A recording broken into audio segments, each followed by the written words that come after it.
The Book of Sirach, or Ecclesiasticus. Chapter 1.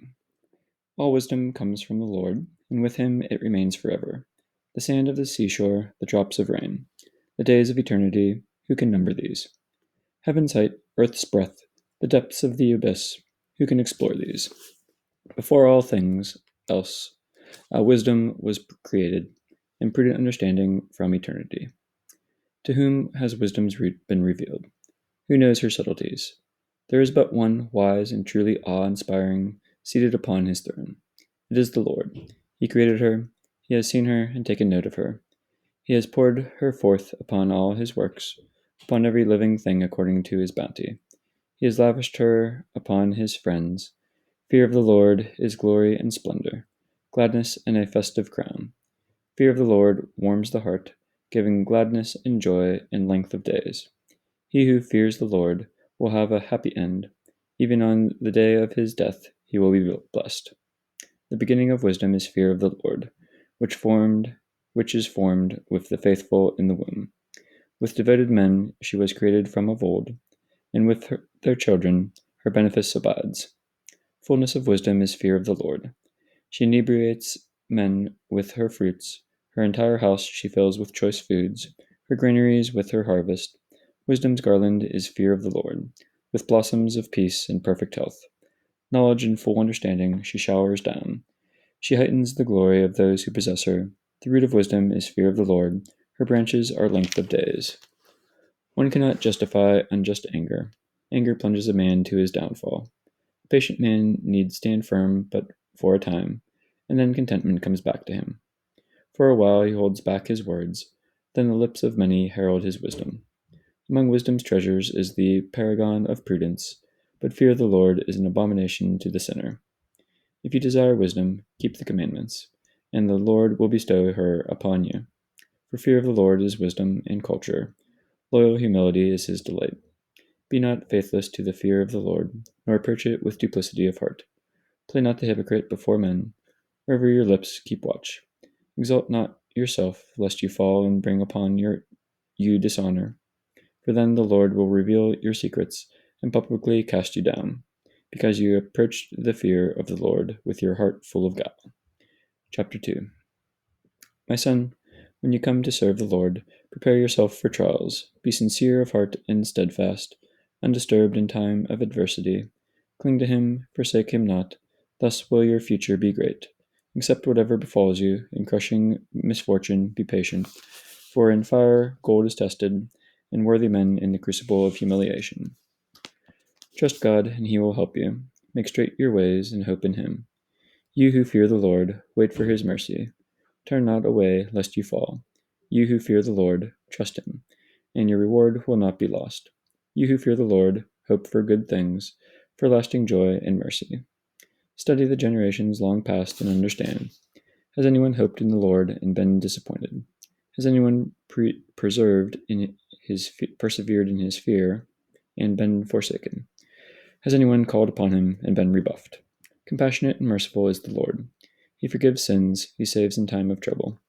Woe to craven hearts and drooping hands, to the sinner who treads a double path.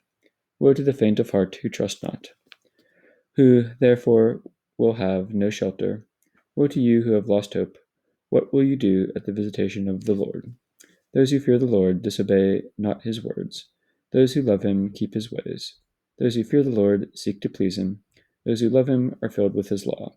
Those who fear the Lord prepare their hearts and humble themselves before him. Let us fall into the hands of the Lord, and not into the hands of men. For equal to his majesty is the mercy that he shows. Chapter 3. Children, pay heed to a father's right. Do so that you might live. For the Lord sets a father in honor over his children. A mother's authority he confirms over her sons. He who honors his father atones for sins. He stores up riches who reveres his mother. He who honors his father is gladdened by children, and when he prays, he is heard. He who reveres his father will live a long life. He obeys the Lord who brings comfort to his mother. He who fears the Lord honors his father, and fears his parents as rulers. In word and deed honor your father, that his blessing may come upon you. For a father's blessing gives a family firm roots, but a mother's curse uproots the growing plant. Glory not in your father's shame, for his shame is no glory to you. His father's honor is a man's glory. Disgrace for her children, a mother's shame. My son, take care of your father when he is old.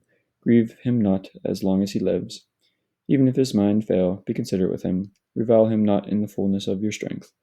For kindness to a father will not be forgotten. It will serve as a sin offering. It will take lasting root. In time of tribulation, it will be recalled to your advantage. Like warmth upon frost, it will melt away your sins. A blasphemer is he who despises his father. Accursed of his creator, he who angers his mother.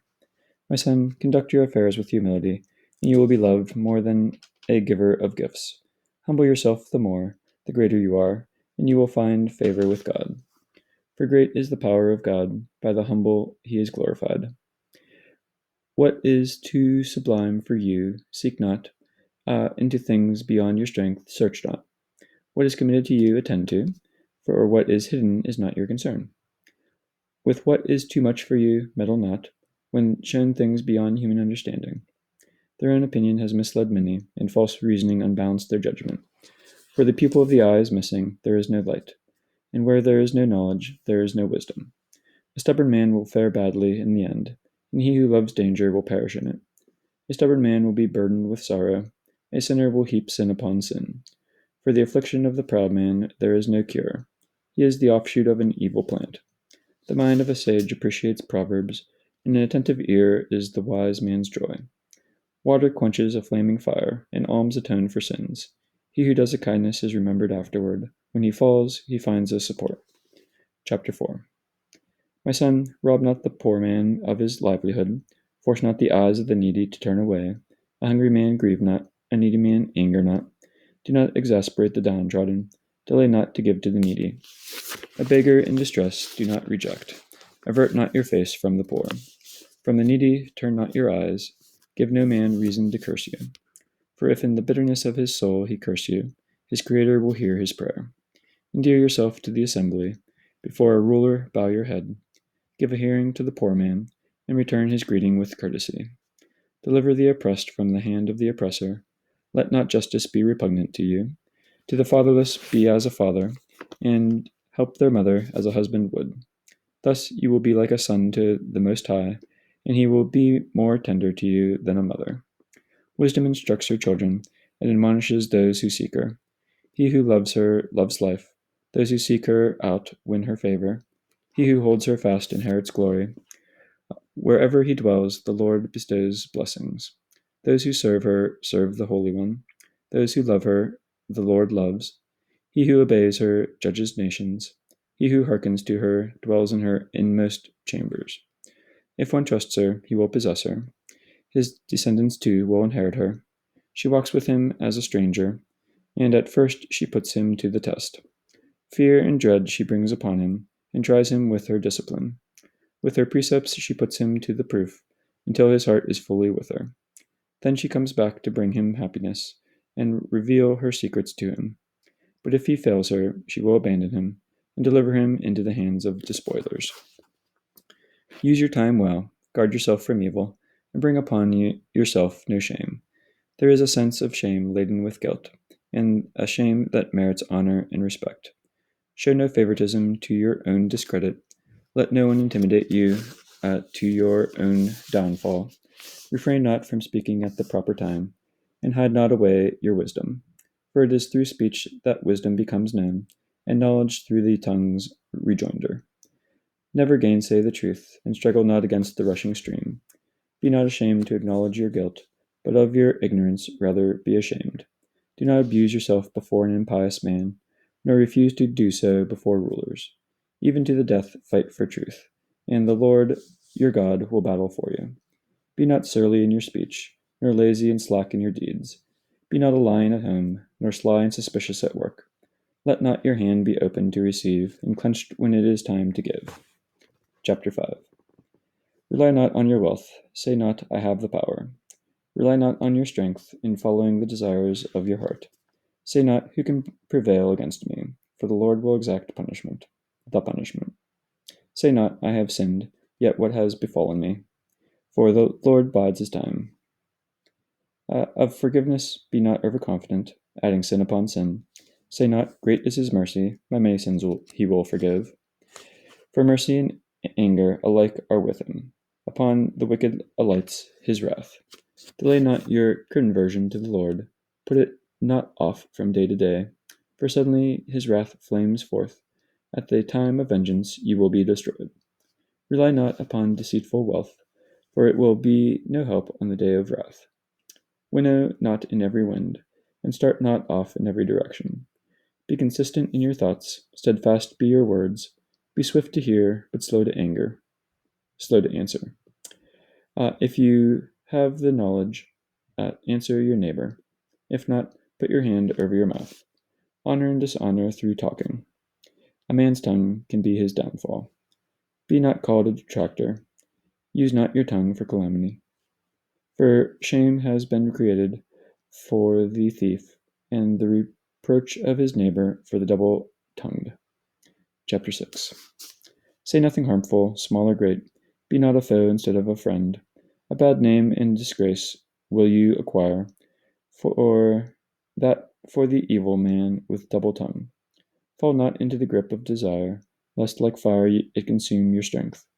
Your leaves it will eat, your fruits destroy, and you will be left a dry tree. For contumacious desire destroys its owner, and makes him the sport of his enemies. A kind mouth multiplies friends, and gracious lips prompt friendly greetings. Let your acquaintances be many, but one in 1,000 your confidant. When you gain a friend, first test him, and be not too ready to trust him. For one sort of friend is a friend, when it suits him, but it will not be with you in time of distress. Another is a friend who becomes an enemy, and tells of the quarrel to your shame.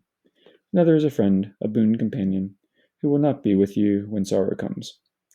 When things go well, he is your other self, and lords it over your servants. But if you are brought low, he turns against you, and avoids meeting you. Keep away from your enemies, be on your guard with your friends. A faithful friend is a sturdy shelter. He who finds one finds a treasure. A faithful friend is beyond price, no sum can balance his worth.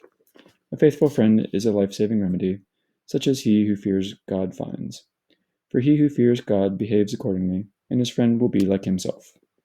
My son, from your youth embrace discipline, thus you will find wisdom with graying hair.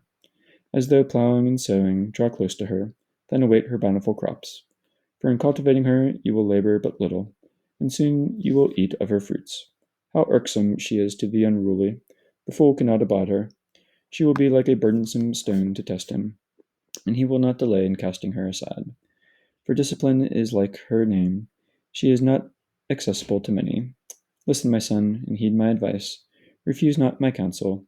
Put your feet into her fetters, and your neck under her yoke.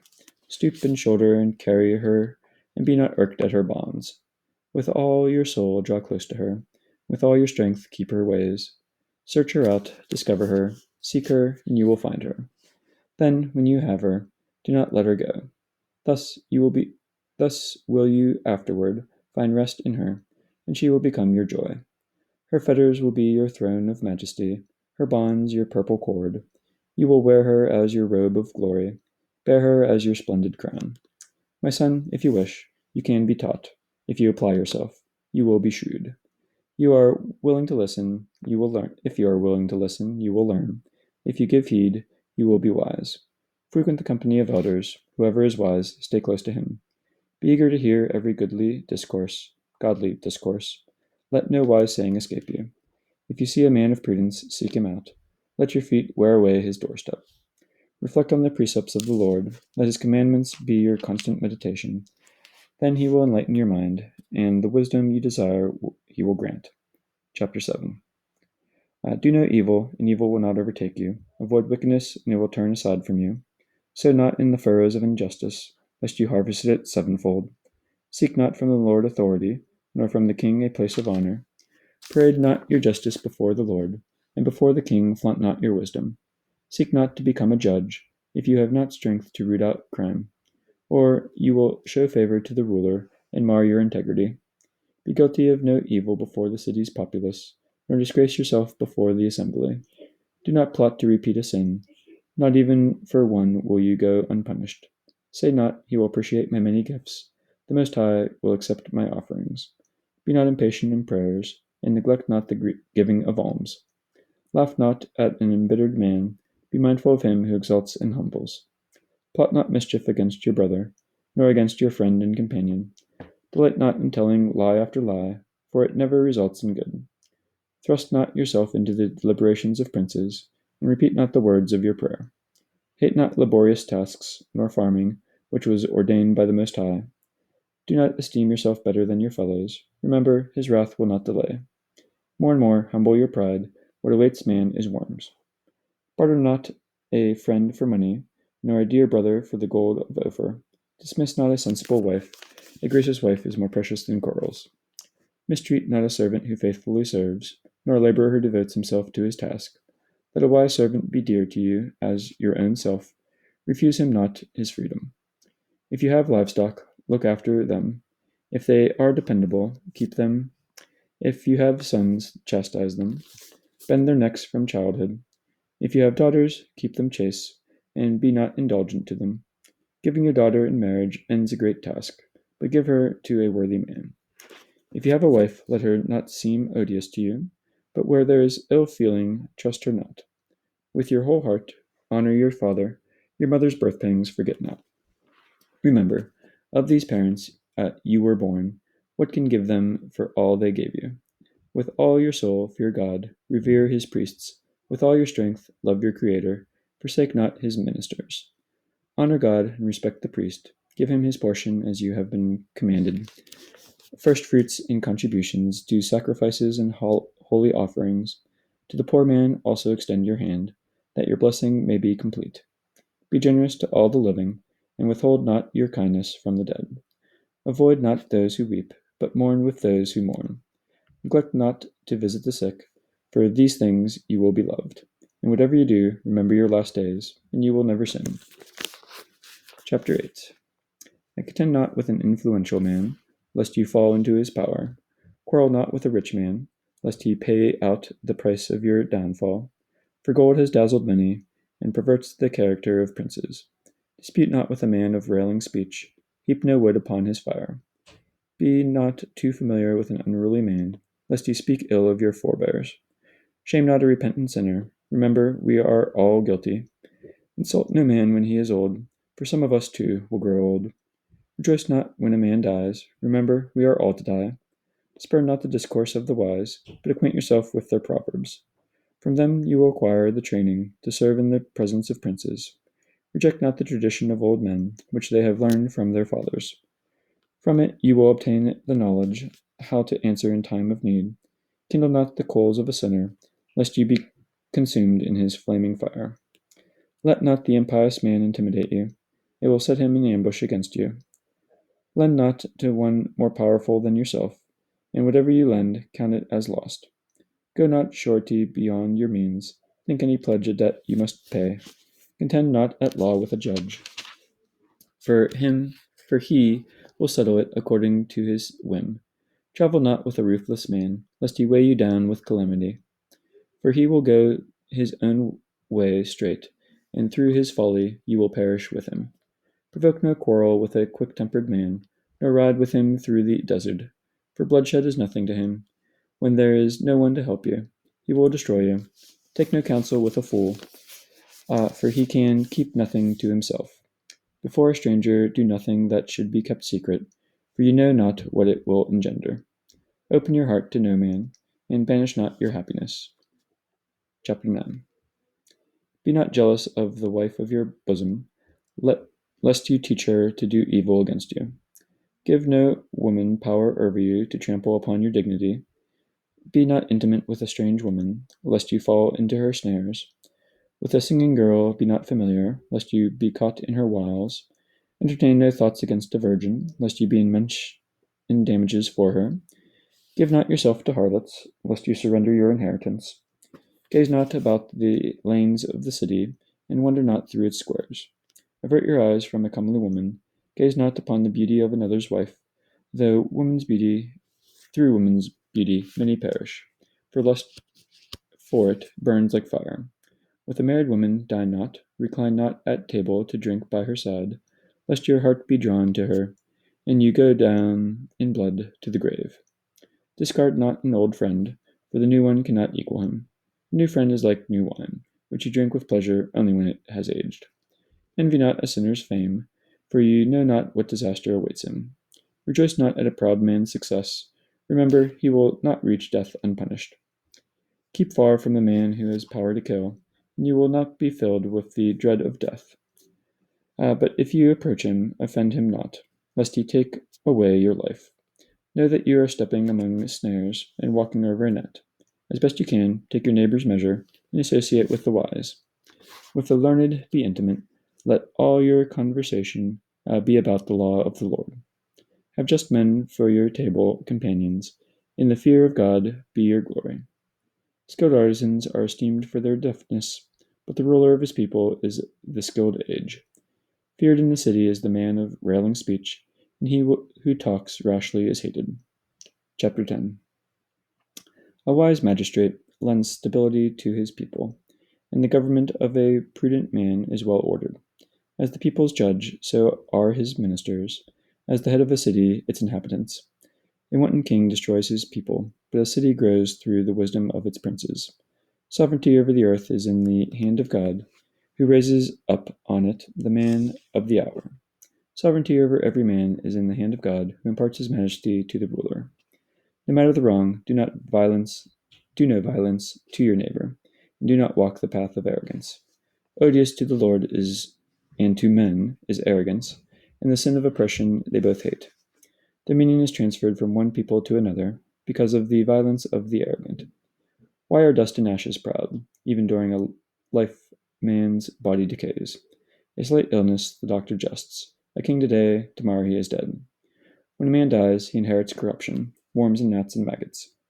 The beginning of pride is man's stubbornness, in withdrawing his heart from his Maker. For pride is the reservoir of sin, a source which runs over with vice. Because of it, God sends unheard of afflictions and brings men to utter ruin. The thrones of the arrogant God overturns, and establishes the lowly in their stead. The roots of the proud God plucks up, to plant the humble in their place. He breaks down their stem to the level of the ground, then digs their roots from the earth. The traces of the proud God sweeps away, and effaces the memory of them from the earth. Insolence is not allotted to a man, nor stubborn anger to one born of woman. Whose offspring can be in honor? Those of men. Which offspring are in honor? Those who fear God. Whose offspring can be in disgrace? Those of men. Which offspring are in disgrace? Those who transgress the commandments. Among brethren, their leader is in honor. He who fears God is in honor among his people. Be it tenant or wayfarer, alien or pauper, his glory is the fear of the Lord. It is not just to despise a man who is wise but poor, nor proper to honor any sinner. The prince, the ruler, the judge are in honor, but none is greater than he who fears God.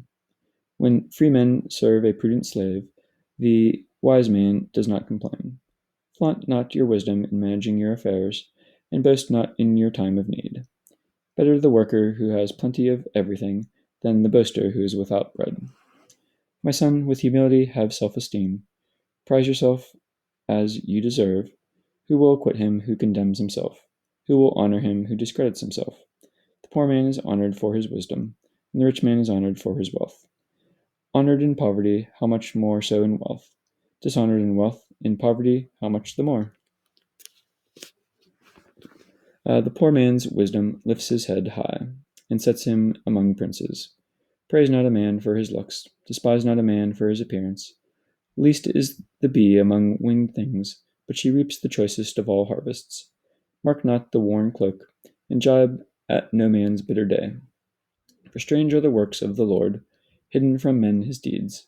The oppressed often rise to a throne, and some that none would consider wear a crown. The exalted often fall into utter disgrace, and the honored are given into enemy hands. Before investigating, find no fault. Examine first, then criticize.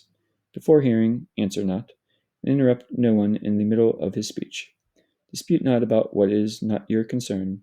In the strife of the arrogant, take no part. My son, why increase your cares, since he who is avid for wealth will not be blameless. Even if you run after it, you will never overtake it. However you seek it, you will not find it.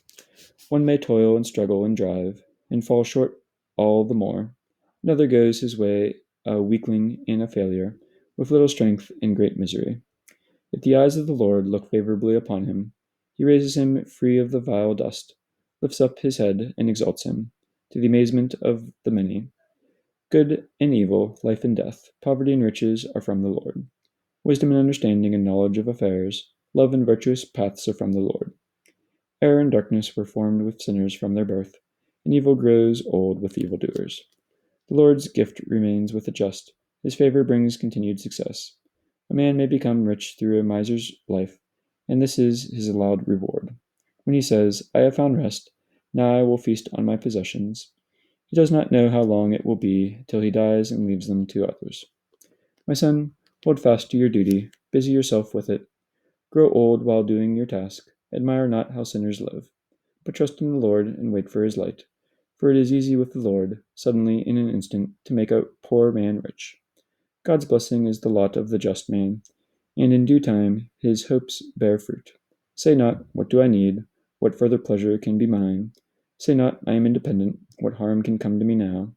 The day of prosperity makes one forget adversity. The day of adversity makes one forget prosperity. For it is easy with the Lord on the day of death to repay man according to his deeds. A moment's affliction brings forgetfulness of past delights. When a man dies, his life is revealed. Call no man happy before his death, for by how he ends a man is known. Bring not every man into your house, for many are the snares of the crafty one. Though he seem like a bird confined in a cage, yet like a spy he will pick out the weak spots. The talebearer turns good into evil. With a spark he sets many coals afire. The evil man lies in wait for blood, and plots against your choicest possessions. Avoid a wicked man, for he breeds only evil, lest you incur a lasting stain. Lodge a stranger with you, and he will subvert your course, and make a stranger of you to your own household. Chapter 12. If you do good, know for whom you are doing it, and your kindness will have its effect. Do good to the just man, and reward will be yours, if not from him, from the Lord. No good comes to him who gives comfort to the wicked, nor is it an act of mercy that he does. Give to the good man, refuse the sinner. Refresh the downtrodden, give nothing to the proud man. No arms for combat should you give him, lest he use them against yourself. With twofold evil you will meet for every good deed you will do him. You do for him. For the Most High himself hates sinners, and upon the wicked he takes vengeance. In our prosperity he cannot know our friends. In adversity an enemy will not remain concealed. When a man is successful, even his enemy is friendly. In adversity, even his friend disappears. Never trust your enemy, for his wickedness is like the corrosion in bronze. Even though he acts humbly and peaceably toward you, take care to be on your guard against him. Rub him as one polishes a brazen mirror, and you will find that there is still corrosion. Let him not stand near you, lest he oust you and take your place. Let him not sit at your right hand, lest he then demand your seat. And in the end, you appreciate my advice, when you groan with regret as I warned you. Who pities a snake charmer when he is bitten, or anyone who goes near a wild beast? So is it with the companion of the proud man, who is involved in his sins. While you stand firm, he makes no bold move, but if you slip, he cannot hold back. With his lips an enemy speaks sweetly, but in his heart he schemes to plunge you into the abyss. Though your enemy has tears in his eyes, if given the chance, he will never have enough of your blood. If evil comes upon you, you will find him at hand. Feigning to help, he will trip you up. Then he will nod his head and clap his hands, and hiss repeatedly, and show his true face. Chapter 13. He who touches pitch blackens his hand. He who associates with an impious man learns his ways. Bear no burden too heavy for you. Go with no one greater or wealthier than yourself. How can the earthen pot go with the metal cauldron? When they knock together, the pot will be smashed. The rich man does wrong and boasts of it. The poor man is wronged and begs forgiveness. As long as the rich man can use you, he will enslave you, but when you are exhausted, he will abandon you. As long as you have anything, he will speak fair words to you, and with smiles he will win your confidence. When he needs something from you, he will cajole you. Then, without regret, he will impoverish you. While it serves his purpose, he will beguile you. Then, twice or three times, he will terrify you. When later he sees you, he will pass you by and shake his head over you. Guard against being presumptuous. Be not as those who lack sense. When invited by a man of influence, keep your distance. Then he will urge you all the more. Be not bold with him, lest you be rebuffed. Keep not too far away, lest you be forgotten. Engage not freely in discussion with him. Trust not his many words, for by prolonged talk he will test you, and though smiling he will probe you. Merciless he will make of you a laughingstock, and will not refrain from injury or chains. Be on your guard, and take care never to accompany men of violence. Every living thing loves its own kind, every man a man like himself. Every being is drawn to its own kind. With his own kind every man associates. Is a wolf ever allied with a lamb? So it is with the sinner and the just. Can there be peace between the hyena and the dog? Or between the rich and the poor can there be peace? Lions' prey are the wild asses of the desert. So too the poor are feeding grounds for the rich. A proud man abhors lowliness, so does the rich man abhor the poor. When a rich man stumbles, he is supported by a friend. When a poor man trips, he is pushed down by a friend. Many are the supporters for a rich man when he speaks. Though what he says is odious, it wins approval. When a poor man speaks, they make sport of him. He speaks wisely, and no attention is paid him.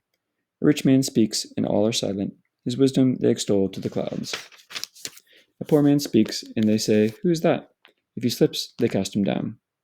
Wealth is good when there is no sin, but poverty is evil by the standards of the proud. The heart of the man changes his countenance, either for good or for evil. The sign of a good heart is a cheerful countenance. Withdrawn and perplexed is the laborious schemer. Chapter 14. Happy the man whose mouth brings him no grief, who is not stung by remorse for sin. Happy the man whose conscience does not reproach him, who has not lost hope. Wealth ill becomes the mean man, and to the miser of what use is gold? What he denies himself he collects for others, and in his possessions a stranger will revel. To whom will he be generous who is stingy with himself, and does not enjoy what is his own? None is more stingy than he who is stingy with himself. He punishes his own miserliness. If ever he is generous, it is by mistake, and in the end he displays his greed. In the miser's opinion, his share is too small. He refuses his neighbor and brings ruin on himself. The miser's eye is rapacious for bread, but on his own table he sets it stale. My son, use freely whatever you have, and enjoy it as best you can. Remember that death does not tarry, nor have you been told the grave's appointed time. Before you die, be good to your friend, and give him a share in what you possess. Deprive not yourself the present good things. Let no choice portion escape you.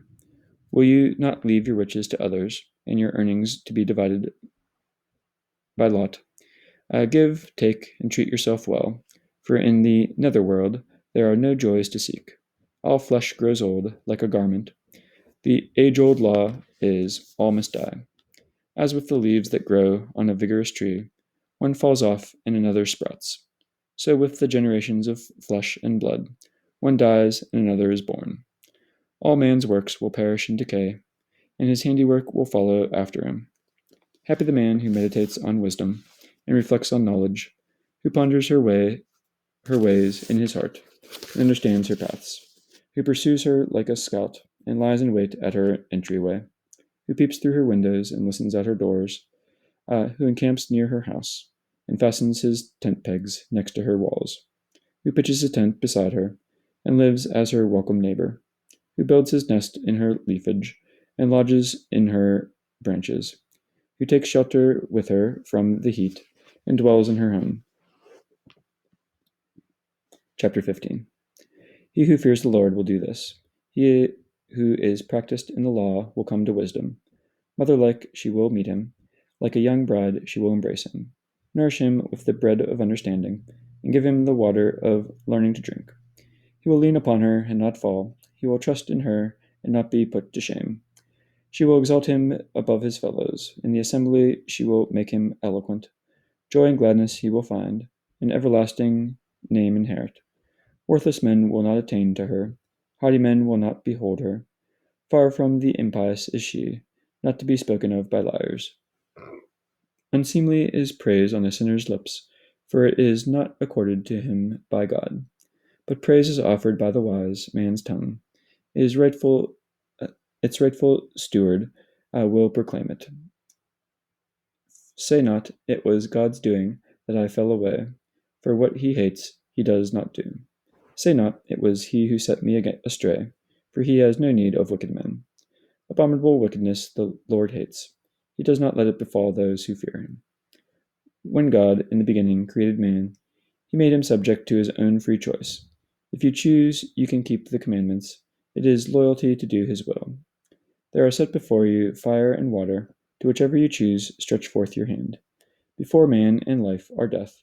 Whichever he chooses shall be given him. Immense is the wisdom of the Lord. He is mighty in power and all-seeing. The eyes of God see all he has made. He understands man's every deed. No man does he command to sin. To none does he give strength for lies. Chapter 16. Desire not a brood of worthless children, nor rejoice in wicked offspring. Many though they be, exult not in them, if they have not the fear of the Lord. Count not on their length of life, have no hope in their future. For one can be better than 1,000, rather die childless than have godless children. Though one wise man can a city be peopled, through a clan of rebels it becomes desolate. Many such things has my eye seen, even more than these has my ear heard. Against a sinful band fire is enkindled. Against a sinful band fire is enkindled. Upon a godless people wrath flames out. He forgave not the leaders of old, who rebelled long ago in their might. He spared not the neighbors of Lot, whom he detested for their pride, nor did he spare the doomed people, who were uprooted because of their sin, nor the 600,000 foot soldiers, who perished for the impiety of their hearts. And had there been but one stiff-necked man, it were a wonder he had gone unpunished. For mercy and anger alike are with him, who remits and forgives, though on the wicked alights his wrath. Great as his mercy is his punishment. He judges men, each according to his deeds. A criminal does not escape with his plunder. A just man's hope God does not leave unfulfilled. Whoever does good and has his reward, which each receives according to his deeds. Say not, I am hidden from God. In heaven, who remembers me? Among so many people I cannot be known. What am I in the world of spirits? Behold the heavens, the heaven of heavens. The earth and the abyss tremble at his visitation. The roots of the mountains, the earth's foundations, at his mere glance quiver and quake. Of me, therefore, he will take no thought. With my ways, who will concern himself? If I sin, no eye will see me. If all in secret I am disloyal, who is to know? Who tells him of just deeds? Of what could I expect for doing my duty? Such are the thoughts of senseless men, which only the foolish knave will think. Hearken to me, my son, take my advice. Apply your mind to my words, while I propose measured wisdom and impart accurate knowledge. When at first God created his works, and, as he made them, assigned their tasks, he ordered for all time what they were to do, and their domains from generation to generation. They were not to hunger, nor grow weary, nor ever cease from their tasks. Not one should ever crowd its neighbor, nor should they ever disobey his word. Then the Lord looked upon the earth, and filled it with his blessings. Its surface he covered with all manner of life, which must return into it again. Chapter 17. The Lord from the earth created man, and in his own image he made him. Limited days of life he gives him, and makes him return to earth again. He endows man with a strength of his own, and with power over all things else on earth. He puts the fear of him in all flesh, and gives him rule over beasts and birds. He forms men's tongues and eyes and ears, and imparts to them an understanding heart. With wisdom and knowledge he fills them. Good and evil he shows them. He looks with favor upon their hearts, and shows them his glorious works, that they may describe the wonders of his deeds, and praise his holy name. He has set before them knowledge, a law of life as their inheritance. An everlasting covenant he has made with them. His commandments he has revealed to them. His majestic glory their eyes beheld, his glorious voice their ears heard. He says to them, avoid all evil. Each of them he gives precepts about his fellow men. Their ways are ever known to him. They cannot be hidden from his eyes. Over every nation he places a ruler, but the Lord's own portion is Israel. All their actions are clear as the sun to him. His eyes are ever upon their ways. Their wickedness cannot be hidden from him. All their sins are before the Lord. A man's goodness God cherishes like a signet ring, a man's virtue like the apple of his eye. Later he will rise up and repay them, and requite each one of them as they deserve. But to the penitent he provides a way back. He encourages those who are losing hope. Return to the Lord and give up sin.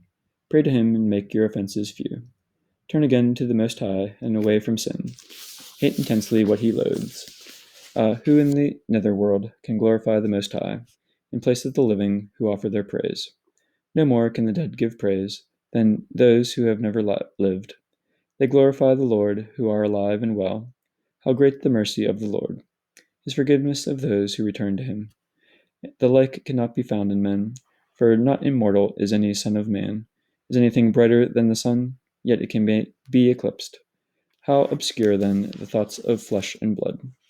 God watches over the hosts of highest heaven, while all men are dust and ashes. Chapter 18. The Eternal is the judge of all things, without exception.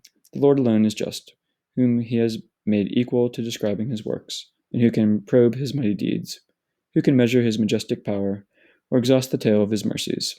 One cannot lessen, nor increase, nor penetrate the wonders of the Lord.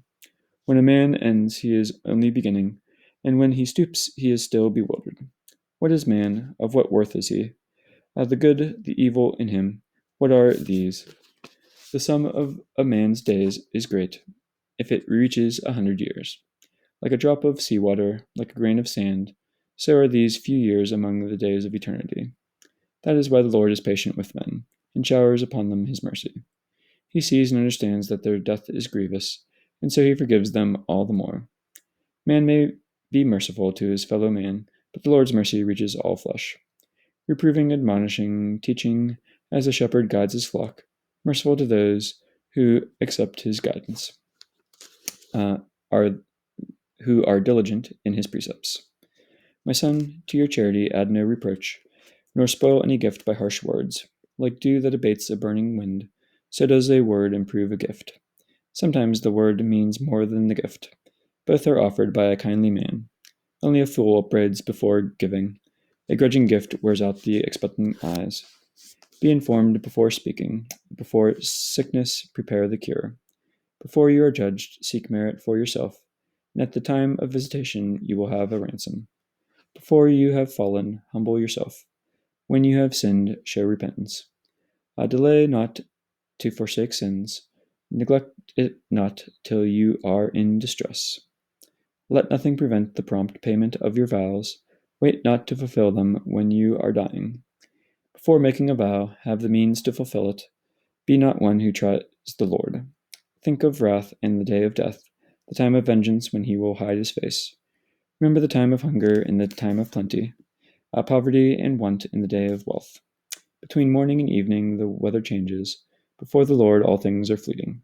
A wise man is circumspect in all things. When sin is rife, he keeps himself from wrongdoing. Any learned man should make wisdom known, and he who attains to her should declare her praise. Those trained in her words must show their wisdom, dispensing sound proverbs like life-giving waters. Go not after your lusts, but keep your desires in check. If you satisfy your lustful appetites, they will make you the sport of your enemies. Have no joy in the pleasures of a moment, which bring on poverty redoubled. Become not a glutton and a wine-bibber, with nothing in your purse. Chapter 19.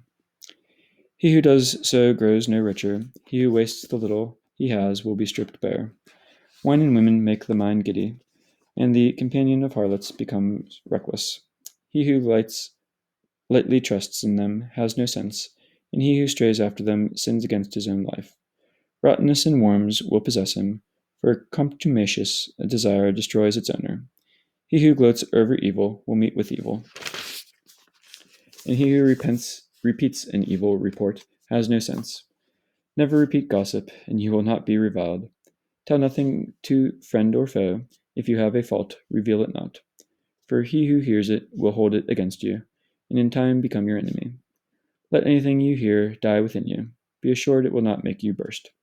When a fool hears something, he is in labor, like a woman giving birth to a child.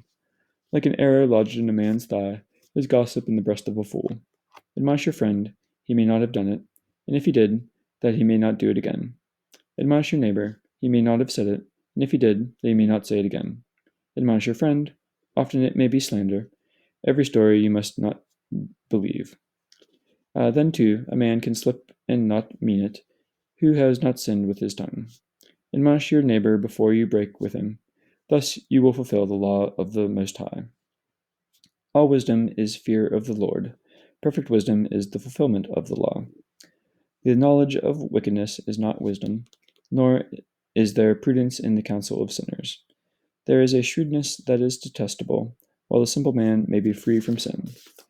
There are those with little understanding who fear God, and those with great intelligence who violate the law. There is a shrewdness keen but dishonest, which by duplicity wins a judgment. There is the wicked man who is bowed in grief, but is full of guile within. He bows his head and feigns not to hear, but when not observed, he will take advantage of you. Even though his lack of strength keeps him from sinning, when he finds the opportunity, he will do harm. One can tell a man by his appearance. A wise man is known as such when first met. A man's attire, his hearty laughter, and his gait proclaim him for what he is. Chapter 20. An admonition can be inopportune, and a man may be wise to hold his peace. It is much better to admonish than to lose one's temper, for one who admits his fault will be kept from disgrace. Like a eunuch lusting for intimacy with a maiden is he who does right under compulsion. One man is silent and is thought wise, another is talkative and is disliked. One man is silent because he has nothing to say, another is silent, biding his time. A wise man is silent till the right time comes, but a boasting fool ignores the proper time. He who talks too much is detested. He who pretends to authority is hated. Some misfortunes bring success. Some things gained are a man's loss. Some gifts do one no good, and some must be paid back double. Humiliation can follow fame, while from obscurity a man can lift up his head. A man may buy much for little, but pay it for it 7 times over. A wise man makes himself popular by a few words, but fools pour forth their blandishments in vain. A gift from a rogue will do you no good, for in his eyes his one gift is equal to 7. He gives little and criticizes often, and like a crier he shouts aloud. He lends today, he asks it back tomorrow. Hateful indeed is such a man. A fool has no friends, nor thanks for his generosity. Those who eat his bread have an evil tongue. How many times they laughed him to scorn. A fall to the ground is less sudden than a slip of the tongue. That is why the downfall of the wicked comes so quickly. Insipid food is the untimely tale. The unruly are always ready to offer it.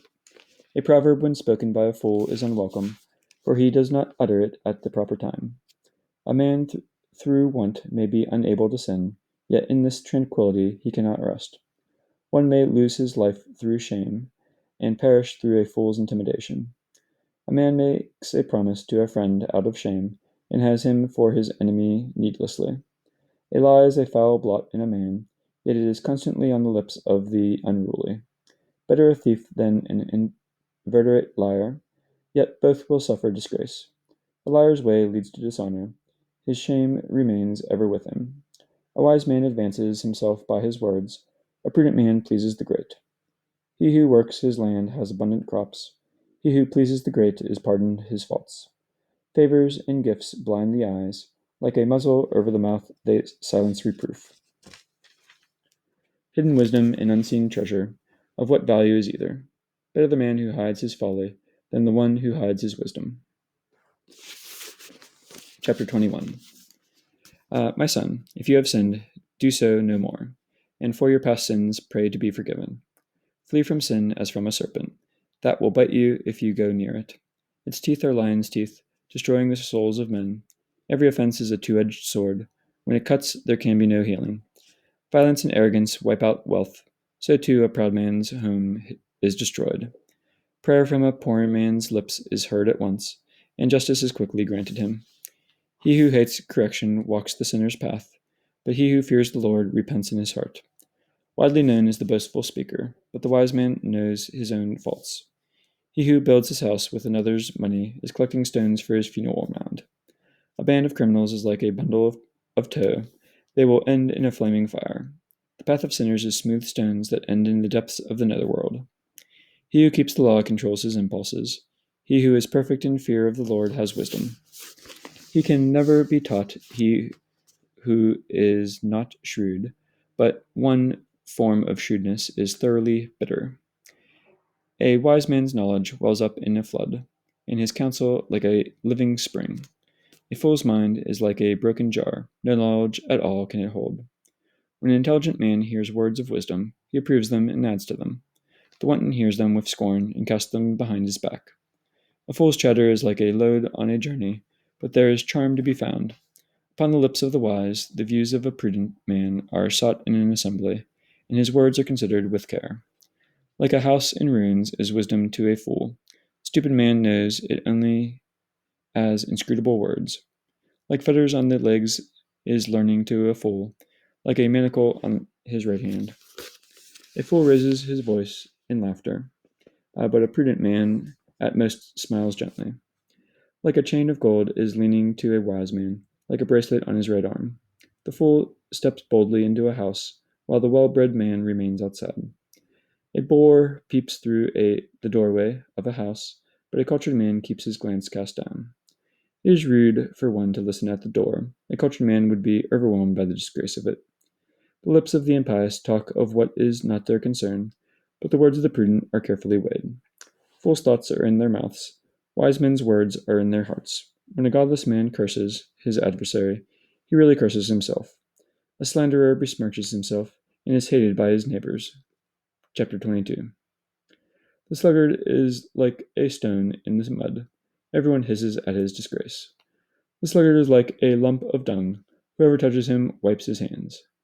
An unruly child is a disgrace to its father. If it be a daughter, she brings him to poverty. A thoughtful daughter becomes a treasure to her husband. A shameless one is her father's grief. A hussy shames her father and her husband. By both she is despised. Like a song in time of mourning is inopportune talk. But lashes and discipline are not at all times wisdom. Teaching a fool is like gluing a broken pot, or like disturbing a man in the depths of sleep. He talks with a slumberer who talks with a fool. He who talks with a slumberer talks with a fool. For when it is over, he will say, "What was that?" Weep over the dead man, for his light has gone out. Weep over the fool, for sense has left him. Weep but a little over the dead man, for he is at rest. But worse than death is the life of a fool. 7 days of mourning for the dead, but for the wicked fool a whole lifetime. Speak but seldom with the stupid man. Be not the companion of a brute. Beware of him, lest you have trouble and be splattered when he shakes himself. Spattered when he shakes himself. Turn away from him, and you will find rest. And not be wearied by his lack of sense. What is heavier than lead? And what is its name but fool? Sand and salt in an iron mass are easier to bear than a stupid man. Masonry bonded with wooden beams is not loosened by an earthquake. Neither is a resolve constructed with careful deliberation shaken in a moment of fear. A resolve that is backed by prudent understanding is like the polished surface of a smooth wall. Small stones lying on an open height will not remain when the wind blows. Neither can a timid resolve, based on foolish plans, withstand fear of any kind. One who jabs the eye brings tears. He who pierces the heart bears its feelings. He who throws stones at birds drives them away, and he who insults a friend breaks up the friendship. Should you draw a sword against a friend, despair not, it can be undone. Should you speak sharply to a friend, fear not, you can be reconciled. But a contemptuous insult, a confidence broken, or a treacherous attack will drive away any friend. Make fast friends with a man while he is poor, Thus you will enjoy his prosperity with him. In time of trouble, remain true to him, so as to share in his inheritance when it comes. Before flames burst forth and an oven smokes, so does abuse come before bloodshed. From a friend in need of support, no one need hide in shame. But from him who brings harm to his friend, all will stand aloof who hear of it. Who will set a guard over my mouth, and upon my lips an effective seal, that I may not fail through them, that my tongue may not destroy me. Chapter 23. Lord, Father, and Master of my life, permit me not to fall by them, who will apply the lash to my thoughts, to my mind the rod of discipline, that my failings may not be spared, nor the sins of my heart overlooked. Lest my failings increase and my sins be multiplied, lest I succumb to my foes and my enemy rejoice over me. Lord, Father, and God of my life, abandon me not into their control. A brazen look allow me not. Ward off passion from my heart, lest the lustful cravings of the flesh master me. Surrender me not to shameless desires. Give heed, my children, to the instruction that I pronounce, for he who keeps it will not be enslaved. Through his lips is the sinner ensnared. The railer and the arrogant man fall thereby. Let not your mouth form the habit of swearing, or becoming too familiar with the holy name.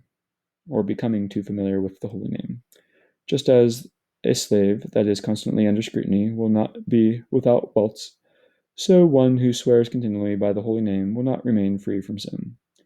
A man who often swears heaps up obligations. The scourge will never be far from his house. If he swears in error, he incurs guilt. If he neglects his obligation, his sin is greatly doubled. If he swears without reason, he cannot be found just, and all his house will suffer affliction. There are words which merit death. May they never be heard among Jacob's heirs. For all such words are foreign to the devout, who do not wallow in sin. Let not your mouth become used or coarse talk, for in it lies sinful matter. Keep your father and mother in mind when you sit among the mighty, lest in their presence you commit a blunder, and disgrace your upbringing.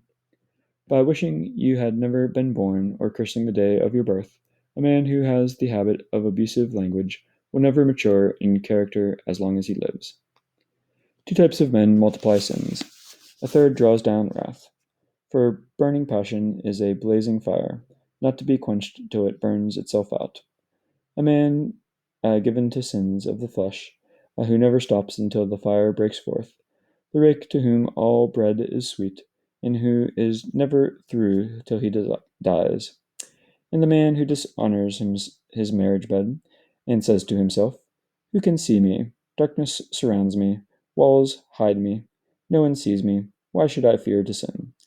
Of the Most High he is not mindful, fearing only the eyes of men.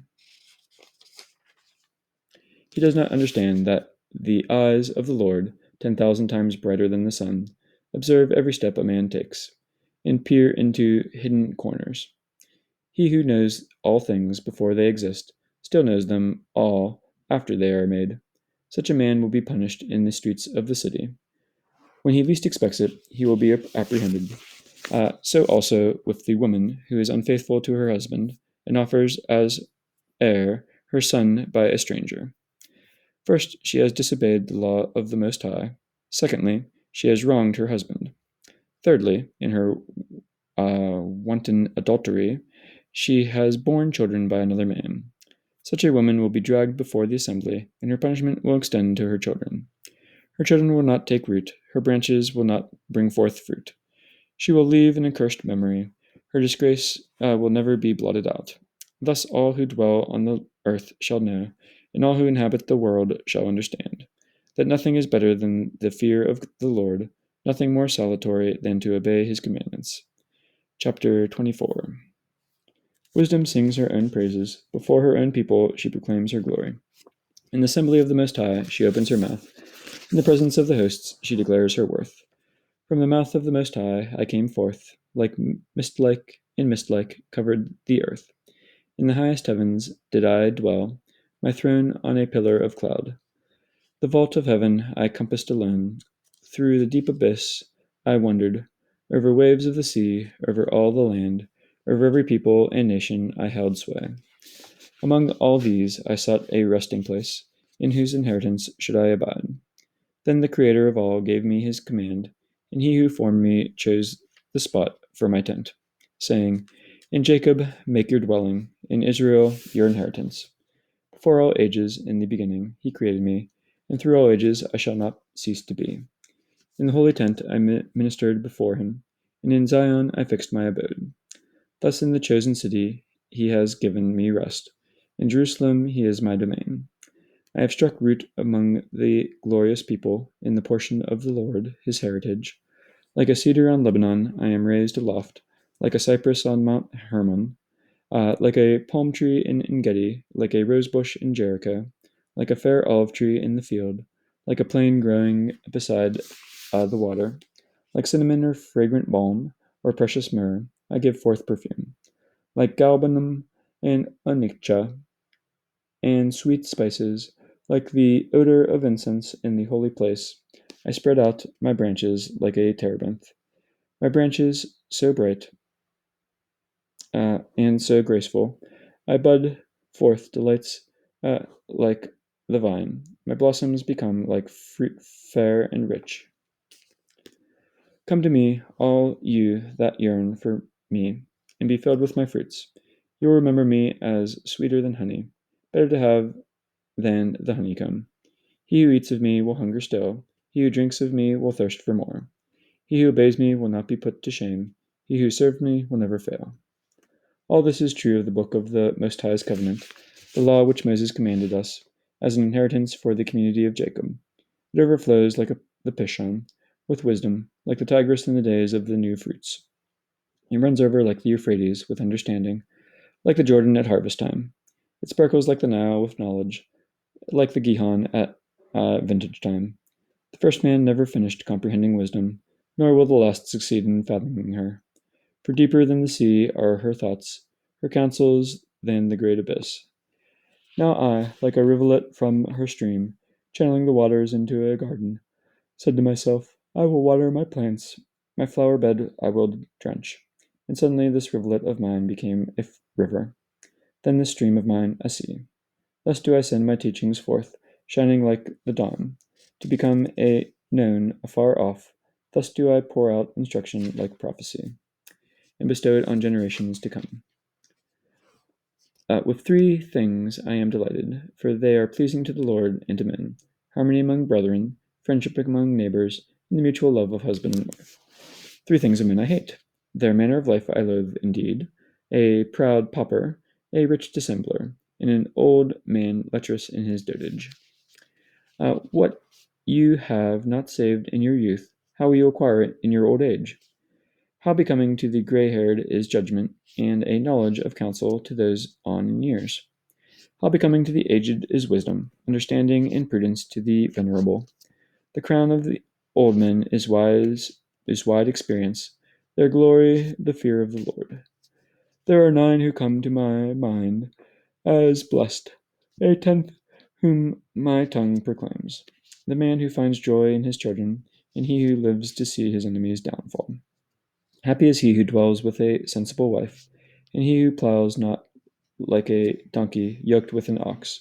Happy is he who sins not with his tongue, and he who serves not his inferior. Happy is he who finds a friend, and he who speaks to attentive ears. He who finds wisdom is great indeed, but not greater than he who fears the Lord. Fear of the Lord surpasses all else, its possessor is beyond compare. Worst of all wounds is that of the heart, worst of all evils is that of a woman. Worst of all sufferings is that from one's foes, worst of all vengeance is that of one's enemies. No poison worse than that of a serpent, no venom greater than that of a woman. With a dragon or a lion I would rather dwell than live with an evil woman.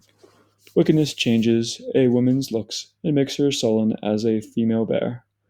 When her husband sits among his neighbors, a bitter sigh escapes him unawares. There is scarce any evil like that in a woman. May she fall to the lot of the sinner. Like a sandy hill to aged feet is the railing wife to a quiet man. Stumble not through a woman's beauty, nor be greedy for her wealth. The man is a slave in disgrace and shame when a wife supports her husband. Depressed mind, saddened face, Broken heart, this from an evil wife. Feeble hands and quaking knees, from a wife who brings no happiness to her husband. In woman was sin's beginning, and because of her we all die. Allow water no outlet, and be not indulgent to an erring wife. If she walks not by your side, cut her away from you. Chapter 26. Happy the husband of a good wife. Twice lengthened are his days. A worthy wife brings joy to her husband. A peaceful and full is his life. A good wife is a generous gift bestowed upon him who fears the Lord. Be rich or poor, his heart is content, and a smile is ever on his face. There are three things at which my heart quakes, a fourth before which I quail. The false charges in public, trial before all people, and lying testimony are harder to bear than death. A jealous wife is heartache and mourning, and a scourging tongue like the other three. A bad wife is a chafing yoke. He who marries her seizes a scorpion. A drunken wife arouses great anger, for she does not hide her shame. By her eyelids and her haughty stare, an unchaste wife can be recognized. Keep a strict watch over an unruly wife, lest finding an opportunity, she make use of it. Follow close if her eyes are bold, and be not surprised if she betrays you.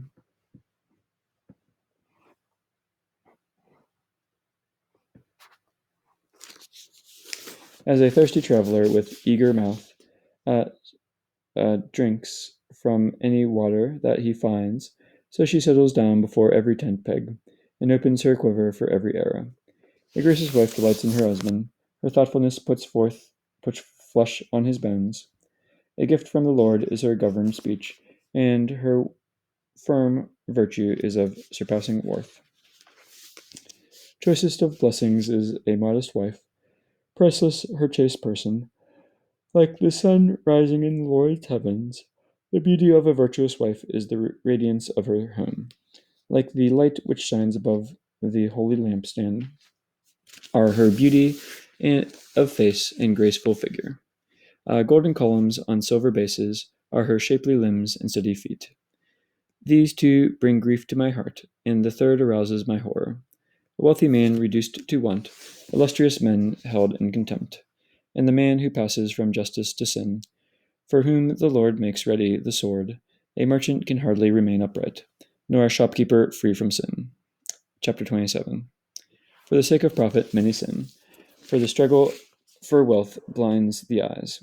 Like a peg driven between fitted stones, between buying and selling, sin is wedged in. Unless you earnestly hold fast to the fear of the Lord, suddenly your house will be thrown down. When a sieve is shaken, the husks appear. So do a man's faults when he speaks. As the test of what the potter molds is in the furnace, so in his conversation is the test of a man. The fruit of a tree shows the care of it has had, so too does a man's speech disclose the bent of his mind. Praise no man before he speaks, for it is then that men are tested. If you strive after justice, you will attain it, and put it on like a splendid robe. Birds nest with their own kind, and fidelity comes to those who live by it. As a lion crouches in wait for prey, so do sins for the evildoer. Ever wise are the discourses of the devout, but the godless man, like the moon, is inconstant. Limit the time you spend among fools, but frequent the company of thoughtful men. The conversation of the wicked is offensive, their laughter is wanton guilt. Their oath-filled talk makes the hair stand on end. Their brawls make one stop one's ears. Wrangling among the haughty ends in bloodshed. Their cursing is painful to hear. He who betrays a secret cannot be trusted. He will never find an intimate friend. Cherish your friend, keep faith with him. But if you betray his confidence, follow him not. For as an enemy might kill a man, you have killed your neighbor's friendship. Like a bird released from the hand, you have let your friend go and cannot recapture him. Follow him not, for he is far away. He has fled like a gazelle from the trap. A wound can be bound up, an insult forgiven, but he who betrays secrets does hopeless damage. He who has shifty eyes plots mischief, and no one can ward him off. In your presence he uses honeyed talk, and admires your every word. but later he changes his tone and twists your words to his ruin. There is nothing that I hate so much as the Lord hates him as well. As a stone falls back on him who throws it up, so a blow struck in treachery injures more than one. As he who digs a pit falls into it, and he who lays a snare is caught in it, whoever does harm will be involved in it, without knowing how it came upon him. Mockery and abuse will be the lot of the proud. The vengeance lies in wait for them like a lion. The trap seizes those who rejoice in pitfalls, and pain will consume them before they die. Wrath and anger are hateful things, yet the sinner hugs them tight. Chapter 28. The vengeful will suffer the Lord's vengeance, for he remembers their sins in detail. Forgive your neighbor's injustice, then when you pray, your own sins will be forgiven. Should a man nourish anger against his fellows, and expect healing from the Lord? Should a man refuse mercy to his fellows, yet seek pardon for his own sins? If he who is but flesh cherishes wrath, he who will forgive his sins? Remember your last days, set enmity aside, remember death and decay, and cease from sin. Think of the commandments, hate not your neighbor, of the Most High's covenant, and overlook faults. Avoid strife, and your sins will be fewer, for a quarrelsome man kindles disputes, commits the sin of disrupting friendship, and sows discord among those at peace. The more wood, the greater the fire. The more underlying it, the fiercer the fight. The greater man's strength, the sterner his anger. And the greater his power, the greater his wrath. Pitch and resin make fires flare up. The insistent quarrels provoke bloodshed. If you blow upon a spark, it quickens into a flame. If you spit on it, it dies out. Yet both you do with your mouth. Cursed be gossips and the double-tongued, for they destroy the peace of many. A meddlesome tongue subverts many, and makes them refugees among the peoples. It destroys walled cities and overthrows powerful dynasties. A meddlesome tongue can drive virtuous women from their homes, and rob them of the fruit of their toil. Whoever heeds it has no rest, nor can he dwell in peace. A blow from a whip raises a welt, but a blow from a tongue smashes bones. Many have fallen by the edge of the sword, but not as many as by the tongue. Happy is he who is sheltered from it, and has not endured its wrath, who has not borne its yoke, nor been fettered with its chains. For its yoke is a yoke of iron, and its chains are chains of bronze. Dire is the death it inflicts, besides which even the nether world is a gain. It will not take hold among the just, nor scorch them in its flame, but those who forsake the Lord will fall victims to it, as it burns among them, unquenchably. It will hurl itself against them like a lion. Like a panther, it will tear them to pieces. As you hedge round your vineyard with thorns, set barred doors over your mouth. As you seal up your silver and gold, so balance and weigh your words. Take care not to slip by your tongue, and fall victim to your foe waiting in ambush. Chapter 29. He does a kindness who lends to his neighbor, and he fulfills the precepts who holds out a helping hand. Lend to your neighbor in his hour of need, and pay back your neighbor when a loan falls due. Keep your promise, be honest with him, and you will always come to what you need. Many a man who asks for a loan adds to the burdens of those who help him. When he borrows, he kisses the lender's hand, and speaks with respect of his creditor's wealth. But when payment is due, he disappoints him, and says he is helpless to meet the claim. If the lender is able to recover barely half, he considers this an achievement. If not, he is cheated of his wealth and acquires an enemy at no extra charge. With curses and insults, the borrower pays him back, with abuse instead of honor. Many refuse to lend, not out of meanness, but from fear of being cheated. To a poor man, however, be generous. Keep him not waiting for your alms. Because of the precept, help the needy, and in their want do not send them away empty-handed. Spend your money for your brother and friend, and hide it not under a stone to perish. Dispose of your treasure as the Most High commands, for what will profit you more than the gold? Store up almsgiving in your treasure house, and it will save you from every evil. Better than a stout shield and a sturdy spear, it will fight for you against the foe. A good man gives surety for his neighbor, and only the shameless would play him false. Forget not the kindness of your backer, for he offers his very life for you. The wicked turn a pledge on their behalf into misfortune, and the ingrate abandons his protector. Going surety has ruined many prosperous men, and tossed them about like waves of the sea, has exiled men of prominence, and sent them wandering through foreign lands. The sinner through surety comes to grief, and he who undertakes too much falls into lawsuits. Go surety for your neighbor according to your means, but take care lest you fall thereby. Life's prime needs are water, bread, and clothing, a house too, for decent privacy. Better a poor man's fare under the shadow of one's own roof than sumptuous banquets among strangers. Be it little or much, be content with what you have, and pay heed to him who would disparage your home. A miserable life it is to go from house to house, for as a guest you dare not open your mouth. The visitor has no thanks for filling the cups, besides which you will hear these bitter words. Come here, stranger, set the table. Give me to eat the food you have. Away, stranger, for one more worthy, for my brother's visit. I need the room. Painful things to a sensitive man are abuse at home and insults from his creditors. Chapter 30. He who loves his son chastises him often, that he may be his joy when he grows up. He who disciplines his son will benefit from him, and boast of him among his intimates. He who educates his son makes his enemies jealous, and shows his delight in him among his friends. At the father's death he will seem not dead, since he leaves after him one like himself, whom he looks upon through life with joy, and even in death without regret, the avenger he leaves against his foes, and the one to repay his friends with kindness. He who spoils his son will have wounds to bandage, and will quake inwardly at every outcry. A colt unnamed tamed turns out stubborn. A son left to himself grows up unruly. Pamper your child, and he will be a terror for you. Indulge him, and he will bring you grief.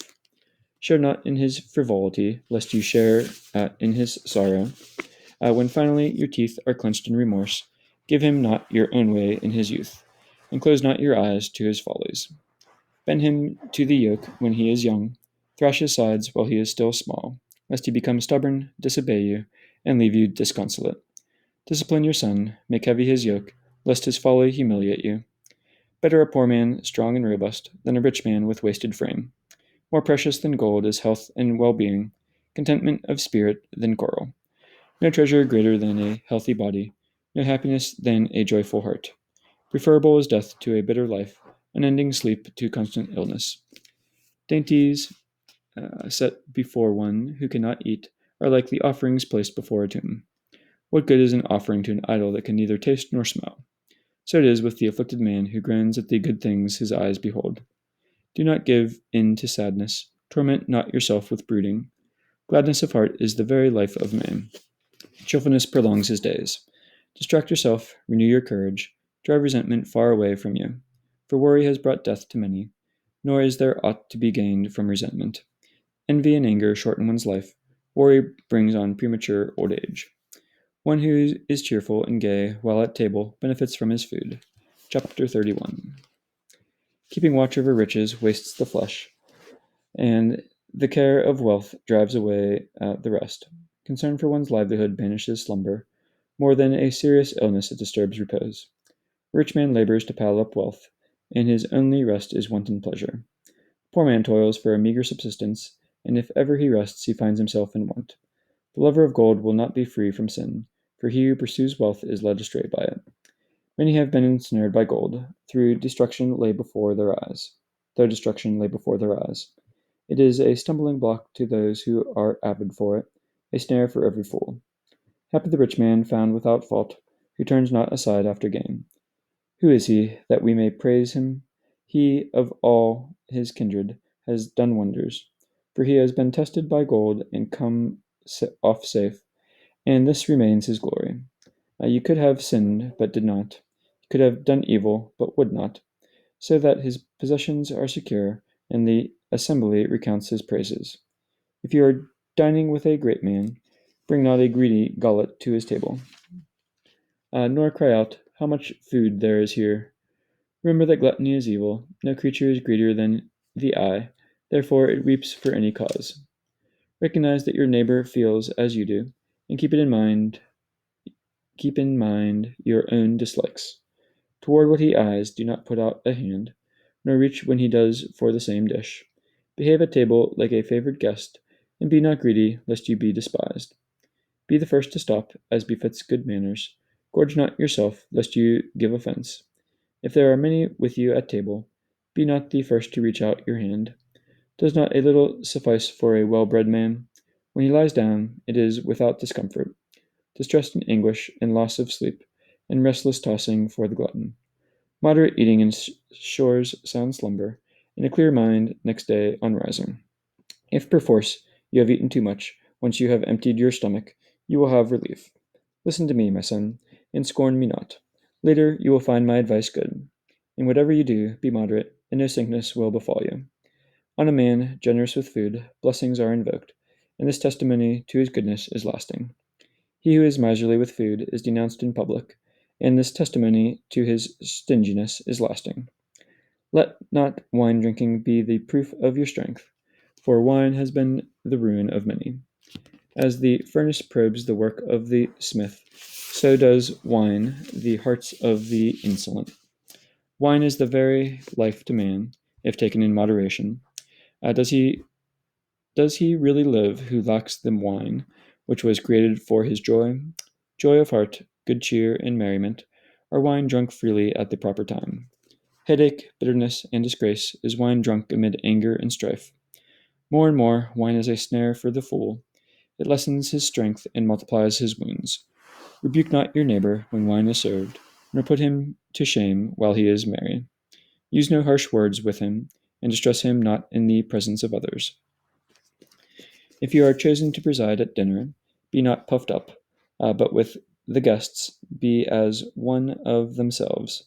Take care of them first before you sit down. When you have fulfilled your duty, then take your place, to share in their joy, and win praise for your hospitality. Being older, you may talk, that is only your right, but temper your wisdom, not to disturb the scene. When wine is present, do not pour out discourse, and flaunt not your wisdom at the wrong time. Like a seal of carnelian in a setting of gold is a concert when wine is served. Like a gold mounting with an emerald seal is string music with delicious wine. Young man, speak only when necessary, when they have asked you more than once. Be brief, but say much in those few words. Be like the wise man, taciturn.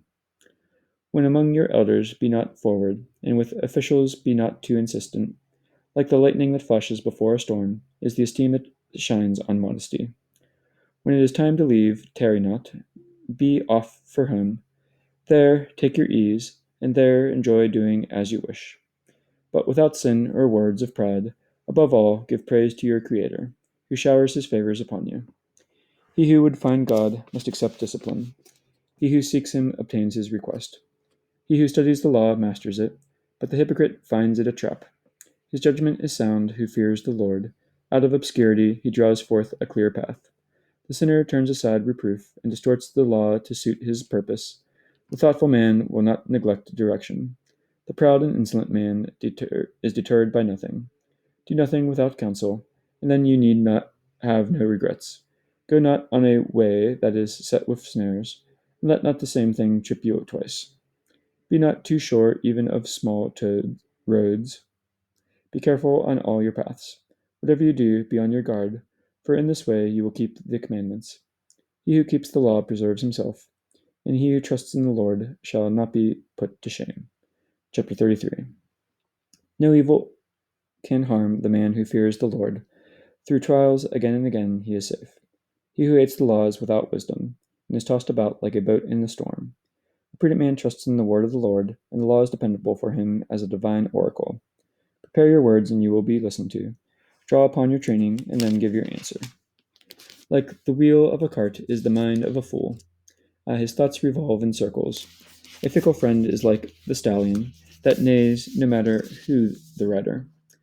Why is one day more important than another, when it is the sun that lights up every day? It is due to the Lord's wisdom that they differ. It is through him the seasons and the feasts come and go. Some he dignifies and sanctifies, and others he lists as ordinary days. So too all men are of clay, for from the earth man was formed. Yet with his great knowledge the Lord makes men unlike. In different paths he has them walk. Some he blesses and makes great, some he sanctifies and draws to himself. Others he curses and brings low, and expels them from their place. Like clay in the hands of a potter, to be molded according to his pleasure, so are men in the hands of their Creator, to be assigned by him their function.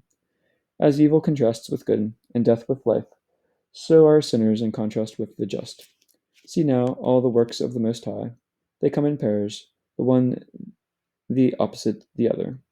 Now I am the last to keep vigil, like a gleaner after the vintage, since by the Lord's blessing I have made progress, till like a vintager I have filled my winepress.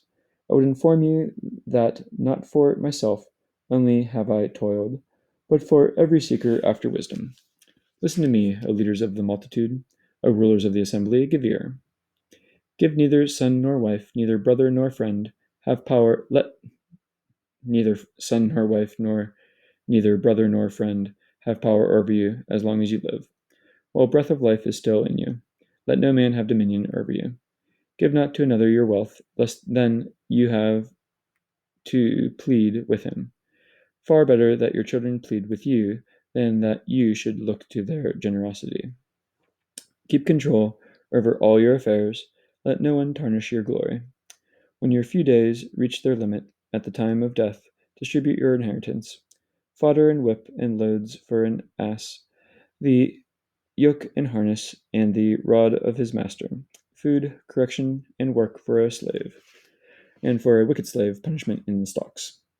Make a slave work, and he will look for his rest, lest his hands be idle, and he will seek to be free. Force him to work, that he be not idle, for idleness is an apt teacher of mischief. Put him to work, for that is what befits him. If he becomes unruly, load him with chains. But never lord it over any human being, and do nothing unjust. If you have but one slave, treat him like yourself, for you have acquired him with your life's blood. If you have but one slave, deal with him as a brother, for you need him as you need your life. If you mistreat him and he runs away, in what direction will you look for him? Chapter 34. Empty and false are the hopes of the senseless, and fools are borne aloft by dreams. Like a man who catches at shadows or chases the wind, is the one who believes in dreams. What is seen in dreams is to reality what the reflection of a face is to the face itself. Can the unclean produce the clean? Can the liar ever speak the truth? Chapter 34, verse 5. Divination, omens, and dreams are all unreal. What you already expect the mind depicts, unless it be a vision specially sent by the Most High. Fix not your heart on it. For dreams have led many astray, and those who believed in them have perished. The law is fulfilled without fail, and perfect wisdom is found in the mouth of the faithful man.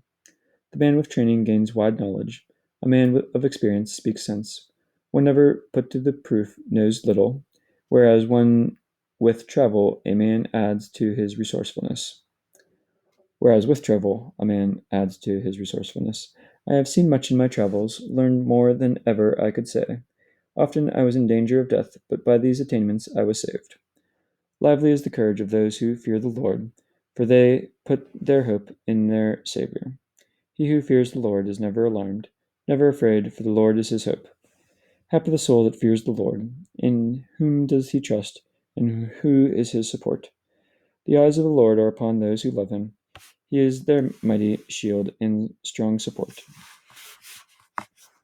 A shelter from the heat, a shade from the noonday sun, a guard against stumbling, a help against falling. He buoys up the spirits, brings a sparkle to the eyes, gives health and life and blessing. Tainted his gifts, who offers in sacrifice ill-gotten goods. Mock presents from the lawless win not God's favor. The Most High approves not the gifts of the godless, nor for their many sacrifices does he forgive their sins. Like the man who slays a son in his father's presence, is he who offers sacrifice from the possessions of the poor. The bread of charity is life itself for the needy. He who withholds it is a man of blood. He slays his neighbor who deprives him of his living. He sheds blood who denies the laborer his wages. If one man builds up and another tears down, what do they gain but trouble? If one man speaks and another curses, whose voice will the Lord hear? If a man again touches a corpse after he has bathed, what did he gain by the purification? So with a man who fasts for his sins, but then goes and commits them again, who will hear his prayer, and what has he gained by his mortification? Chapter 35. To keep the law is a great oblation, and he who observes the commandments sacrifices a peace offering. In works of charity one offers fine flour, and when he gives alms he presents his sacrifice of praise. To refrain from evil pleases the Lord, and to avoid injustice is an atonement. Appear not before the Lord empty-handed, for all that you offer is in fulfillment of the precepts. The just man's offering enriches the altar, and rises as a sweet odor before the Most High. The just man's sacrifice is most pleasing, nor will it ever be forgotten. In generous spirit pay homage to the Lord. Be not sparing of freewill gifts. With each contribution show a cheerful countenance, and pay your tithes in a spirit of joy. Give to the Most High as he has given to you, generously, according to your means. For the Lord is one who always repays, and he will give back to you sevenfold. But offer no bribes, these he does not accept. Trust not in sacrifice the fruits of extortion, for he is a God of justice who knows no favorites. Though not unduly partial toward the weak, yet he hears the cry of the oppressed. He is not deaf to the wail of the orphan, nor to the widow when she pours out her complaint. Do not the tears that stream down her cheek cry out against him that causes them to fall? He who serves God willingly is heard. His petition reaches the heavens. The prayer of the lowly pierces the clouds.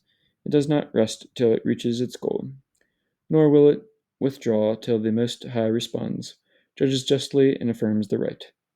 God indeed will not delay, and like a warrior, he will not be still till he breaks the backs of the merciless, and wreaks vengeance upon the proud, till he destroys the haughty root and branch, and smashes the scepter of the wicked, till he requits mankind according to its deeds, and repays men according to their thoughts, till he defends the cause of his people, and gladdens them by his mercy. Welcome is his mercy in time of distress, as rain clouds in time of drought. Chapter 36. Come to our aid, O God of the universe, and put all the nations in dread of you.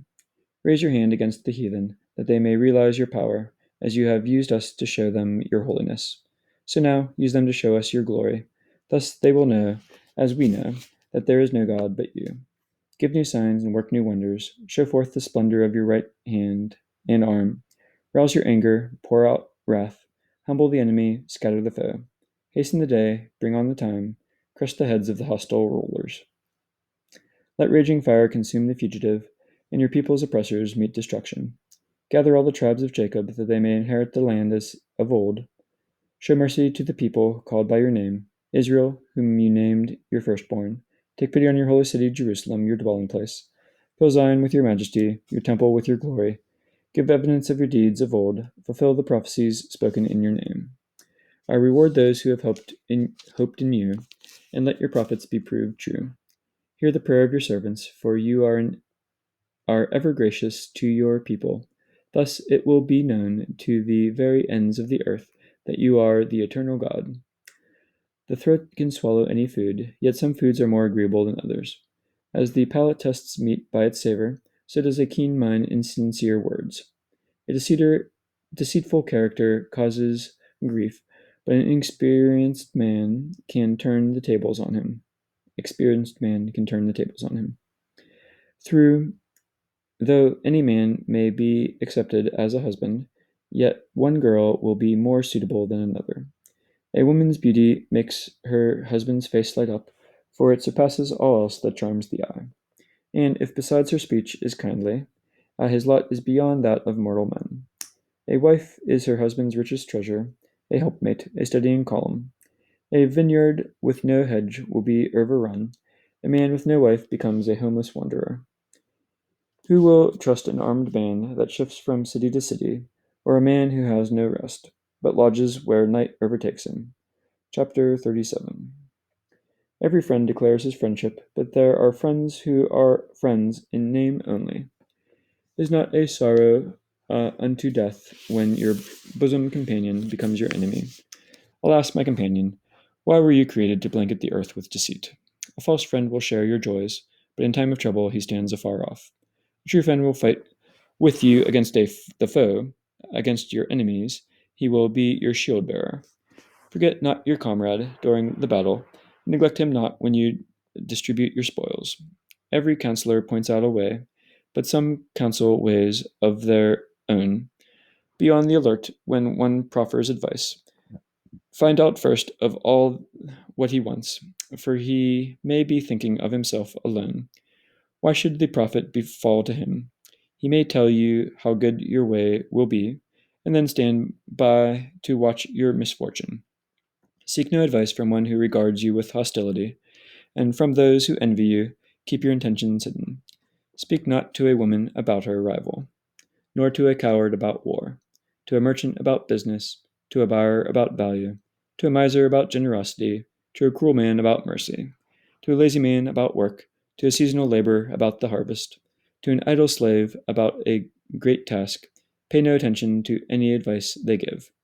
Instead, associate with a religious man, who you are sure keeps the commandments, who is like-minded with yourself and will feel for you if you fall.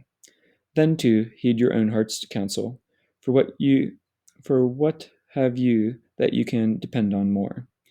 A man's conscience can tell him his situation better than 7 watchmen in a lofty tower. Most important of all, pray to God to set your feet in the path of truth. A word is the source of every deed, a thought of every act. The root of all conduct is the mind. 4 branches it shoots forth. Good and evil, death and life, their absolute mistress is the tongue. A man may be wise and benefit many, yet be of no use to himself. Though a man may be wise, if his words are rejected, he will be deprived of all enjoyment.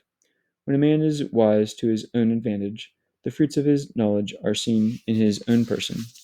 When a man is wise to his people's advantage, the fruits of his knowledge are enduring. Limited are the days of one man's life, but the life of Israel is days without number. One wise for himself has full enjoyment. One wise for and all who see him praise him. One wise for his people wins a heritage of glory, and his name endures forever. My son, while you are well, govern your appetite, so that you allow it not what is bad for you. For not every food is good for everyone, nor is everything suited to every taste. Be not drawn after every enjoyment, neither become a glutton for choice foods. For sickness comes with overeating, and gluttony brings on biliousness. Through lack of self-control, many have died, but the abstemious man prolongs his life. Chapter 38. Hold the physician in honor, for he is essential to you. And God it was who established his profession. From God the doctor has his wisdom, and the king provides for his sustenance. His knowledge makes the doctor distinguished, and gives him access to those in authority. God makes the earth yield healing herbs, which the prudent man should not neglect. Was not the water sweetened by a twig, that men might learn his power? He endows men with the knowledge to glory in his mighty works, though through which the doctor eases pain, and the druggist prepares his medicines. Thus, God's creative work continues without cease in its efficacy on the face of the earth. My son, when you are ill, delay not, but pray to God, who will heal you. Flee wickedness, let your hands be just, cleanse your heart of every sin. Offer your sweet-smelling oblation and petition, a rich offering according to your means. Then give the doctor his place, lest he leave for you need him too. There are times that grieve him an advantage, and he too beseeches God, that his diagnosis may be correct, and his treatment bring about a cure. He who is a sinner toward his Maker will be defiant toward the doctor. My son shed tears for one who is dead, and wailing with bitter and bitter lament. As is only proper, prepare the body, absent not yourself from his burial. Weeping bitterly, mourning fullfully, pay your tribute of sorrow as he deserves. 1 or 2 days to prevent gossip, then compose yourself after your grief. For grief can bring on an extremity, and heartache destroy one's health. Turn not your thoughts to him again. Cease to recall him, think rather of the end. Recall him not, for there is no hope of his return. It will not help him, but will do you harm. Remember that his fate will also be yours. For him it was yesterday, for you today. With the departed dead, let memory fade. Rally your courage once the soul has left. The scribe's profession increases his wisdom. Whoever is free from toil can become a wise man. How can he become learned who guides in the plough, who thrills in wielding the goad like a lance, who guides the ox and urges on the bullock, and whose every concern is for cattle? His care is for the ploughing furrows, and he keeps a watch on the beasts in the stalls. So with every engraver and designer who, laboring night and day, fashions carved seals, and whose concern is to vary the pattern, his care is to produce a vivid impression, and he keeps watch till he finishes his design. So, with the smith standing near his anvil, forging crude iron, the heat from the fire sears his flesh, yet he toils away in the furnace heat. The clang of the hammer deafens his ears. His eyes are fixed on the tool he is shaping. His care is to finish his work, and he keeps watch till he perfects it in detail. So with the potter sitting at his labor, revolving the wheel with his feet, he is always concerned for his products, and turns them out in quantity. With his hands he molds the clay, and with his feet softens it. His care is for proper coloring, and he keeps watch over on the fire of his kiln.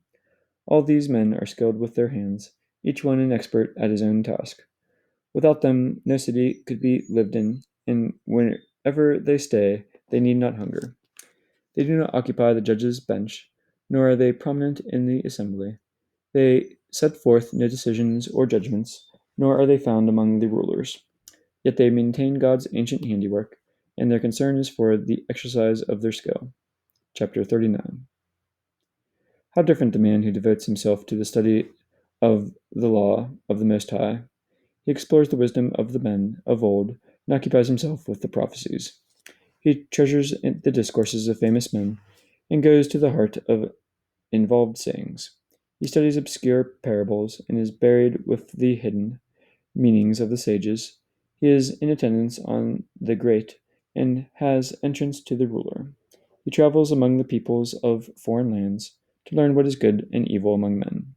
His care is to seek the Lord, his Maker, to petition the Most High, to open his lips in prayer, to ask pardon for his sins. Then, if it pleases the Lord Almighty, he will be filled with the spirit of understanding. He will pour forth his words of wisdom, and in prayer give thanks to the Lord, who will direct his knowledge and his counsel as he meditates upon his mysteries. He will show the wisdom of what he has learned, and glory in the Lord, in the law of the Lord's covenant. Many will praise his understanding. His fame can never be effaced. Unfading will be his memory. Through all generations his name will live. People will speak of his wisdom, and in assembly sing his praises. While he lives, he is one out of 1,000, and when he dies, his renown will not cease. Once more, I will set forth my theme to shine like the moon in its fullness. Listen, my faithful children. Open up your petals like roses planted near running waters. Send up the sweet odor of incense. Break forth in blossoms like the lily. Send up the sweet odor of your hymn of praise. Bless the Lord for all he has done. Proclaim the greatness of his name, loudly singing his praises. With music on the harp and all stringed instruments, sing out with joy as you proclaim. The works of God are all of them good. In its own time, every need is supplied. At his word, the waters become still as in a flask. He had but to speak, and the reservoirs were made. He has but to command, and his will is done. Nothing can limit his achievement. The works of all mankind are present to him. Not a thing escapes his eye. His gaze spans all the ages. To him there is nothing unexpected. No cause then to say, what is the purpose of this? Everything is chosen to satisfy a need. His blessing overflows like the Nile, like the Euphrates it enriches the surface of the earth. Again his wrath expels the nations, and turns fertile land into a salt marsh. For the virtuous his paths are level, to the haughty they are steep. Good things for the good he provided from the beginning, but for the wicked good things and bad. Chief of all needs for human life are water and fire, iron and salt, the heart of wheat, milk, and honey, the blood of the grape, and oil and cloth. For the good all these are good, but for the wicked they turn out evil. There are storm winds created to punish, which in their fury can dislodge mountains. When destruction must be, they hurl all their force and appease the anger of their maker. In his treasury also, kept for the proper time, are fire and hail, famine, disease, ravenous beasts, scorpions, vipers, and the avenging sword to exterminate the wicked. In doing his bidding, they rejoice. In their assignments, they disobey, not his command. So, from the first, I took my stand and wrote down as my theme, the words of God are all of them good. Every need, when it comes, he fills. No cause then to say, this is not as good as that, for each shows its worth at the proper time. So now with full joy of heart proclaim, and bless the name of the Holy One. Chapter 40. A great anxiety has God allotted, and a heavy yoke to the sons of men. From the day one leaves his mother's womb, to the day he returns to the mother of all living things, his thoughts the fear of in his heart, and his troubled forebodings, till the day he dies.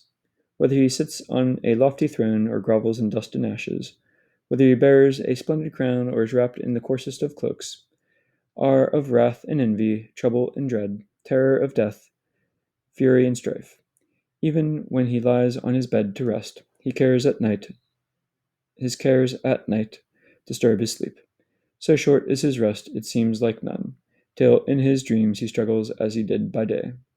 Terrified by what his mind's eye sees, like a fugitive being pursued.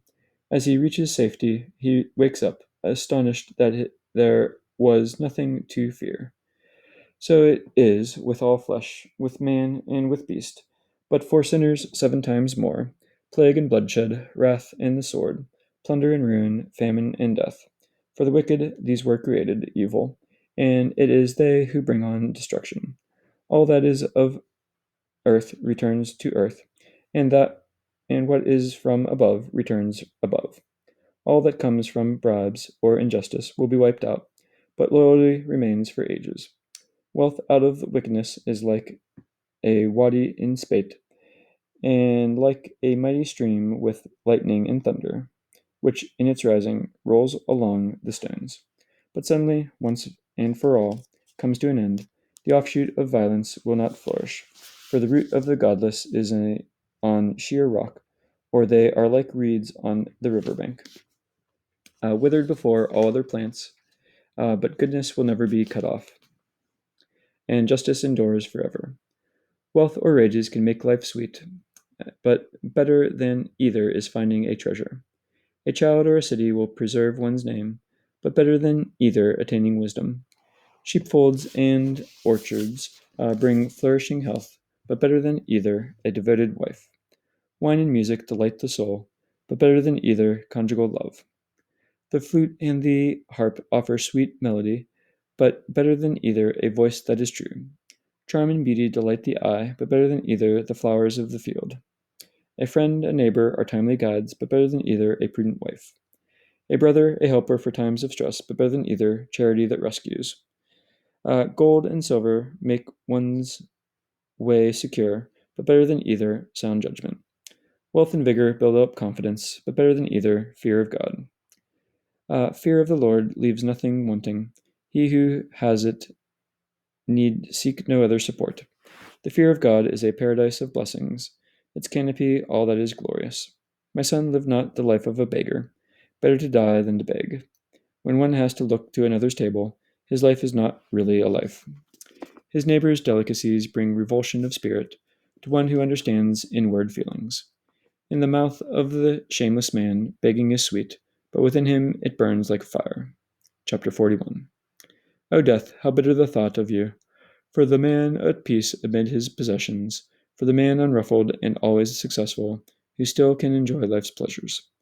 O death, how welcome your sentence to the weak man of failing strength, tottering and always rebuffed, with no more sight, with vanished hope. Fear not death's decree for you. Remember, it embraces those before you and those after. Thus God has ordained all for all flesh. Why then should you reject the will of the Most High? Whether one has lived 1,000 years or 100 or 10, in the nether world he has no claim on life.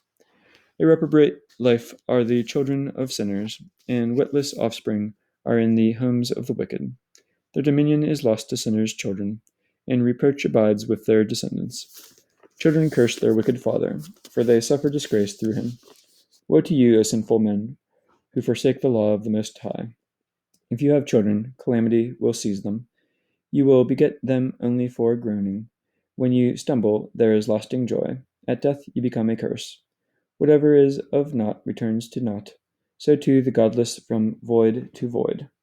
Man's body is a fleeting thing, but a virtuous name will never be annihilated. Have a care for your name, for it will stand by you.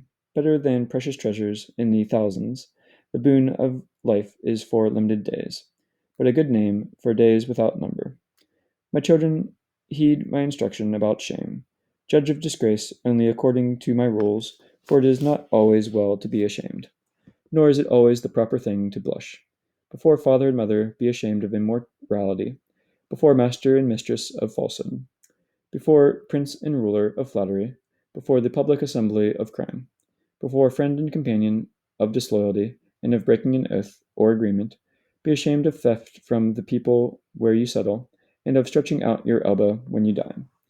Of refusing to give when asked, of defrauding another of his appointed share, of failing to return a greeting, and of rebuffing a friend, of gazing at a married woman, and of entertaining thoughts about another's wife, of trifling with a servant girl you have, and of violating her couch, of using harsh words with friends, and of following up your gifts with insults, of repeating what you hear, and of betraying secrets. These are things you should rightfully avoid as shameful, if you would be looked upon by everyone with favor. But these things be not ashamed, lest you sin through human respect of the law of the Most High and his precepts, or of the sentence to be passed upon the sinful, of sharing the expenses of a business or a journey, or of dividing an inheritance or property, of accuracy of scales and balances, or of tested measures and weights, of acquiring much or little, or of bargaining and dealing with a merchant, of constant training of children, or of beating the sides of a disloyal servant, of a seal to keep an erring wife at home, or of a lock placed where there are many hands, of numbering every deposit, or of recording all that is given or received, of chastisement of the silly and the foolish, or of the aged and infirm answering for wanton conduct. Thus you will be truly cautious and recognized by all men as discreet. A daughter is a treasure that keeps her father wakeful, and worry over her drives away rest, lest she pass her prime unmarried, or when she is married, lest she be disliked. While unmarried, lest she be seduced, or as a wife, lest she prove unfaithful, lest she conceive in her father's home, or be sterile in that of her husband. Keep a close watch on your daughter, lest she make you the sport of your enemies, a byword in the city, a reproach among the people, an object of derision in public gatherings. See that there is no lattice in her room, no place that overlooks the approaches to the house. Let her not parade her charms before men, or spend her time with married women. For just as moths come from garments, so harm to women comes from women. Better a man's harshness than a woman's indulgence, and a frightened daughter than any disgrace. Now will I recall God's works. What I have seen I will describe. That God's word were his works, brought into being. They will do his will as he has ordained for them, as the rising sun is clear to all. So the glory of the Lord fills all his works. Yet even God's holy ones must fail in recounting the wonders of the Lord. Though God has given these, his hosts, the strength to stand firm before his glory. He plumbs the depths and penetrates the heart. The inmost being he understands. The Most High possesses knowledge and sees from of old things that are to come. He makes known the past and the future, and reveals the deepest secrets. No understanding does he lack, no single thing escapes him. Perennial is his almighty wisdom. He is from all eternity one and the same, with nothing added, nothing taken away, no need of a counselor for him. How beautiful are all his works, even to the spark and the fleeting vision. The universe lives and abides forever. To meet each need, each creature is preserved. All of them differ, one from another, yet none of them has he made in vain. For each in turn, as it comes, is good. Can one ever see enough of their splendor? Chapter 43. The clear vault of the sky shines forth, like heaven itself, a vision of glory. The orb of the sun, resplendent at its rising, what a wonderful work of the Most High. At noon it seethes the surface of the earth, and who can bear its fiery heat? Like a blazing furnace of solid metal, it sets the mountains aflame with its rays, but its fiery darts the land is consumed. By its fiery darts the land is consumed. The eyes are dazzled by its light. Great indeed is the Lord who made it, at whose orders it urges on its steeds. The moon, too, that marks the changing times, governing the seasons, their lasting sign, by which we know the feast days and fixed dates, this life giver which wanes in its course, and its name says, each month it renews itself. How wondrous in this change! The beauty, the glory of the heavens are the stars that adorn with their sparkling the heights of God, at whose command they keep their place, and never relax in their vigils. A weapon against the flood waters, stored on high, lighting up the firmament by its brilliance. Behold the rainbow, then bless its maker, for majestic indeed is its splendor. It spans the heavens with its glory, this bow bent by the mighty hand of God. His rebuke marks out the path for the lightning, and speeds the arrows of his judgment to their goal. At it, the storehouse is opened, and like vultures, the clouds hurry forth. In his majesty he gives the storm its power, and breaks off the hailstones. The thunder of his voice makes the earth writhe, before his might the mountains quake. A world from him drives on the south wind, and the angry north wind, the hurricane and the storm. He sprinkles the snow like fluttering birds. It comes to settle like swarms of locusts. Its shining whiteness blinds the eye. The mind is baffled by its steady fall. He scatters frost like so much salt. It shines like blossoms on the thorn bush. Cold northern blasts he sends that turn the ponds to lumps of ice. He freezes over every body of water, and clothes each pole with a coat of mail. When the mountain growth is scorched with heat, and the flowering plains as though by flames, the dripping clouds restore them all, and the scattered dew enriches the parched land. His is the plan that calms the deep, and plants the islands in the sea. Those who go down to the sea tell part of its story, and when we hear them, we are thunderstruck. In it are his creatures, stupendous, amazing, all kinds of life, and the monsters of the deep. For him, each messenger succeeds, and at his bidding accomplishes his will. More than this we need not add, lest the last word be, he is all in all. Let us praise him the more, since we cannot fathom him, for greater is he than all his works. Awful indeed is the Lord's majesty, and wonderful is his power. Lift up your voices to glorify the Lord, though he is still beyond your power to praise. Extol him with renewed strength, and weary not, though you cannot reach the end. For who can see him and describe him, or who can praise him as he is? Beyond these, many things lie hid. Only a few of his works we have seen. It is the Lord who has made all things, and to those who fear him he gives wisdom. Chapter 30. 44.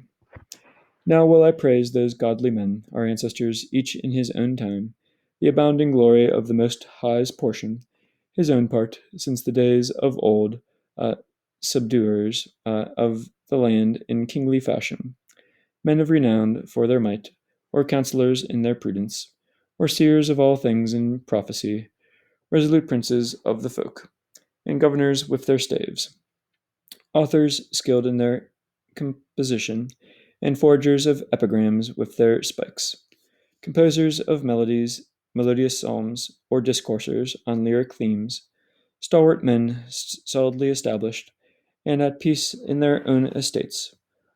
All of these were glorious in their time, each illustrious in his day. Some of them have left behind a name, and men recount their praiseworthy deeds.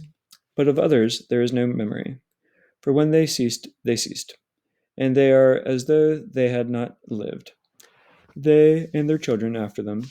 Yet these also were godly men, whose virtues have not been forgotten. Their wealth remains in their families, their heritage with their descendants. Through God's covenant with them, their family endures, their posterity for their sake. And for all time their progeny will endure, their glory will never be blotted out. Their bodies are peacefully laid away, but their name lives on and on. At gatherings their wisdom is retold, and the assembly proclaims their praise.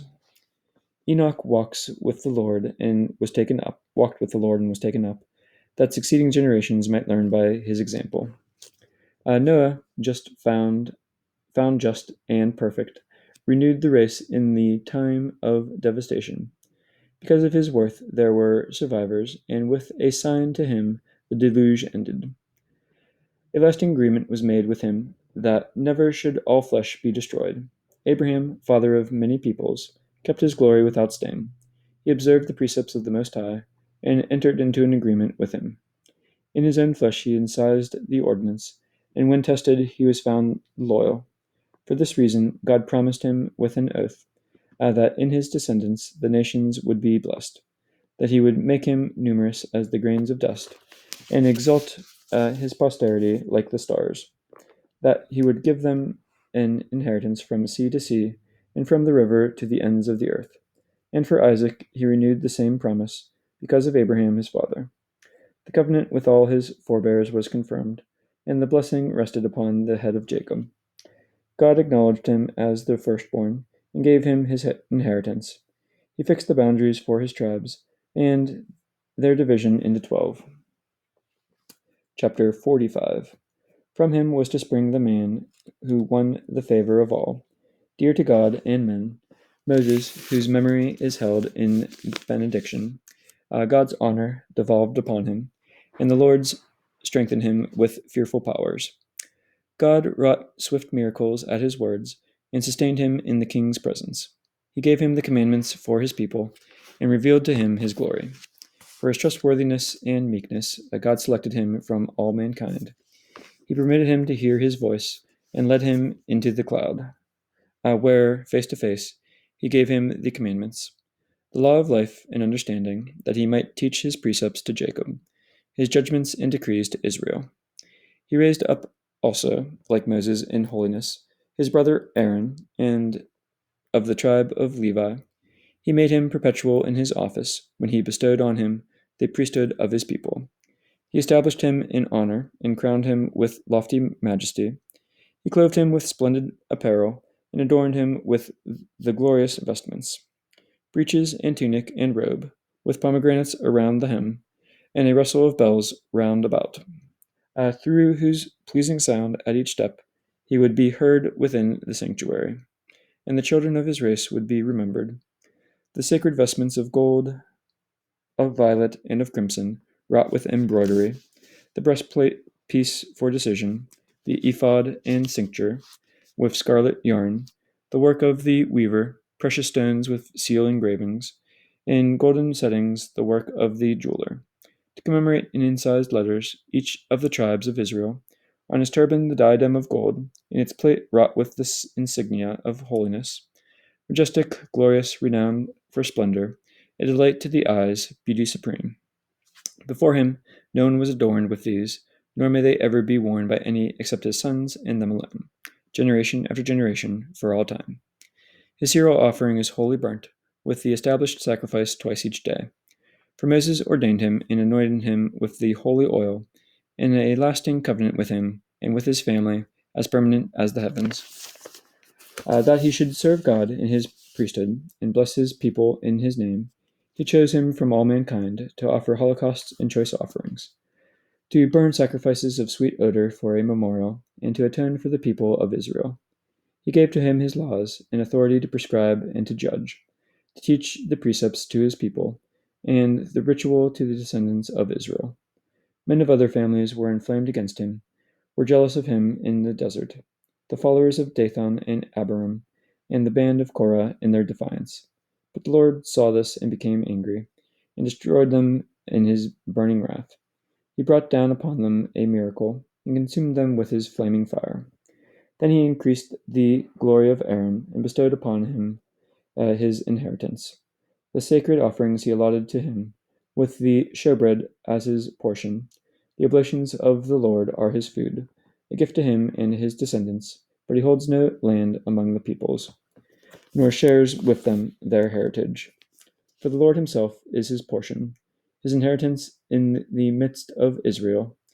Phinehas, too, the son of Eleazar, was the courageous third of his line.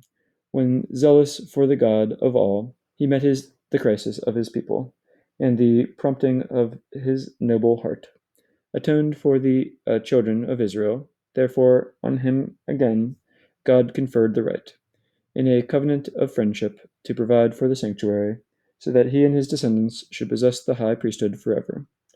For even his covenant with David, the son of Jesse of the tribe of Judah, was an individual heritage through one son alone. But the heritage of Aaron is for all his descendants. And now bless the Lord, who has crowned you with glory. May he grant you wisdom of heart to govern his people in justice, lest their welfare should ever be forgotten, or your authority throughout all time. Chapter 46. Valiant leader was Joshua, son of Nun, assistant to Moses in the prophetic office, formed to be, as his name implies, the great savior of God's chosen ones, to punish the enemy and to win the inheritance for Israel. What glory was his when he raised his arm to brandish his javelin against the city? And who could withstand him when he fought the battles of the Lord? Did he not by his power stop the sun, so that one day became two? He called upon the Most High God when his enemies beset him on all sides, and God Most High gave answer to him in hailstones of tremendous power, which he rained down upon the hostile army until on the slope he destroyed the foe. That all the doomed nations might know that the Lord was watching over his people's battles, and because he was a devoted follower of God, and in Moses' lifetime showed himself loyal, he and Caleb, son of Jephunneh, when they opposed the rebel assembly, averted God's anger from the people and suppressed the wicked complaint. Because of this, they were the only two spared from the 600,000 infantry to lead the people into their inheritance, the land flowing with milk and honey. And the strength he gave to Caleb remained with him even in his old age. Till he won his way onto the summits of the land, his family too received an inheritance, that all the people of Jacob might know how good it is to be a devoted follower of the Lord. The judges, too, each one of them, whose hearts were not deceived, who did not abandon God, may their memory be ever blessed. Their bones return to life from their resting place, and their names receive fresh luster in their children. Beloved of his people, dear to his Maker, dedicated from his mother's womb, consecrated to the Lord as a prophet, was Samuel, the judge and priest. At God's word he established the kingdom, and anointed princes, to rule the people. By the law of the Lord he judged the nation, when he visited the encampments of Jacob. As a trustworthy prophet he was sought out, and his words proved him true as a seer. He too called upon God, and offered him a suckling lamb. Then the Lord thundered forth from heaven, and the tremendous roar of his voice was heard. He brought low the rulers of the enemy, and destroyed all the lords of the Philistines. When Samuel approached the end of his life, he testified before the Lord and his anointed prince, No bribe or secret gift have I given from any man, and no one dared gainsay him. Even when he lay buried, his guidance was sought. He made known to the king his fate, and from the grave he raised his voice, as a prophet to put an end to wickedness. Chapter 47. After him came Nathan, who served in the presence of David. Like the choice fat of the sacred offerings, so was David in Israel. He made sport of lions as though they were kids, and of bears like lambs of the flock. As a youth he slew the giant and wiped out the people's disgrace, when his hand let fly the slingshot that crushed the pride of Goliath. Since he called upon the Most High God, who gave him strength to his right arm to defeat the skilled warrior and raise up the might of his people. Therefore, the women sang his praises and ascribed to him tens of thousands. When he assumed the royal crown, he battled. He subdued the enemy on every side. He destroyed the hostile Philistines and shattered their power till our own day. With his every deed, he offered thanks to God Most High in words of praise. With his whole being, he loved his Maker, and daily had his praises sung. He added beauty to the feasts and solemnized the seasons of each year with string music before the altar, providing sweet melody for the psalms, so that when the holy name was praised before daybreak, the sanctuary would resound. The Lord forgave him his sins and exalted his strength forever. He conferred on him the rights of royalty and established his throne in heaven, in Israel. Because of his merits, he had as his successor a wise son who lived in security, Solomon reigned during an era of peace, and God made tranquil all his borders. He built a house to the name of the God, and established a lasting sanctuary. How wise you were when you were young, overflowing with instruction like the Nile in flood. Your understanding covered the whole earth, and like a sea, filled it with knowledge. Your fame reached distant coasts, and their peoples came to hear you. With song and story and riddle, and with your answers, you astounded the nations. You were called by that glorious name, which was conferred upon Israel. Gold you gathered like so much iron. You heaped up silver as though it were lead, but you abandoned yourself to women, and gave them dominion over your body. You brought dishonor upon your reputation, shame upon your marriage, wrath upon your descendants, and groaning upon your domain. Thus two governments came into being, when in Ephraim kingship was usurped. But God does not withdraw his mercy, nor permit even one of his promises to fail. He does not uproot the posterity of his chosen one, nor destroy the offspring of his friend. So he gave to Jacob a remnant, to David a root from his own family. Solomon finally slept with his fathers, and left behind him one of his sons, expansive in folly, limited in sense, Rehoboam, who by his policy made the people rebel, until one arose who should not be remembered. The sinner who led Israel into sin, who brought ruin to Ephraim and caused them to be exiled from their land, Elijah and Elisha. Their sinfulness grew more and more, and they lent themselves to every evil, till like a fire there appeared the prophet, whose words were as a flaming furnace. Their staff of bread he shattered, in his zeal he reduced them to straits. By God's word he shut up the heavens, and 3 times he brought down the fire. How awesome are you, Elijah, whose glory is equal to yours. You brought a dead man back to life from the netherworld by the will of the Lord. You sent kings down to destruction, and nobles from their beds of sickness. You heard threats at Sinai, at Horeb avenging judgments. You anointed kings who should inflict vengeance, and a prophet as your successor. You were taken aloft in a whirlwind, in a chariot with fiery horses. You are destined, it is written, in time to come, to put an end to wrath before the day of the Lord. Turn back the hearts of fathers toward their sons, and to reestablish the tribes of Jacob. Blessed is he who shall have seen you before he dies, O Elijah, enveloped in the whirlwind. Then Elisha, filled with a twofold portion of his spirit, wrought many marvels by his mere word. During his lifetime he feared no one, nor was any man able to intimidate his will. Nothing was beyond his power. Beneath him flesh was brought back to life. Into life he performed wonders, and after death marvelous deeds. Despite all this, the peoples did not repent, nor did they give up their sins, until they were rooted out of their land and scattered all over the earth. But Judah remained a tiny people, with its rulers from the house of David. Some of these did what was right, but others were extremely sinful. Hezekiah fortified his city and had water brought into it. With iron tools, he cut through the rock, and he built reservoirs for water. During his reign, Sennacherib led an invasion and sent his adjutant.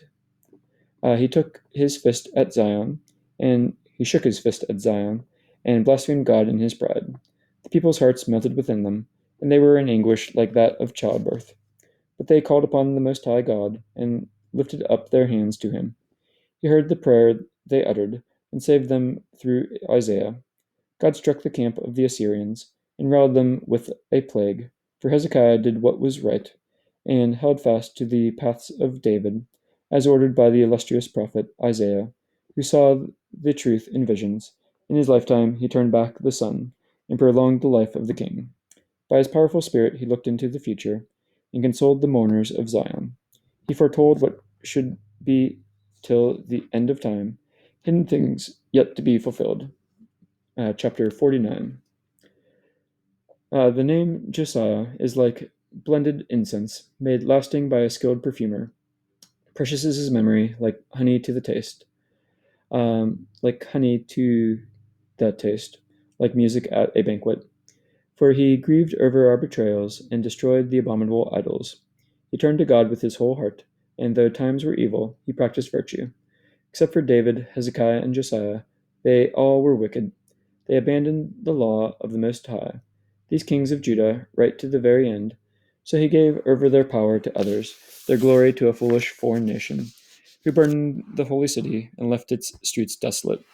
As Jeremiah had foretold, for they had treated him badly, who even in the womb had been made a prophet, to root out, pull down, and destroy, and then to build and to plant.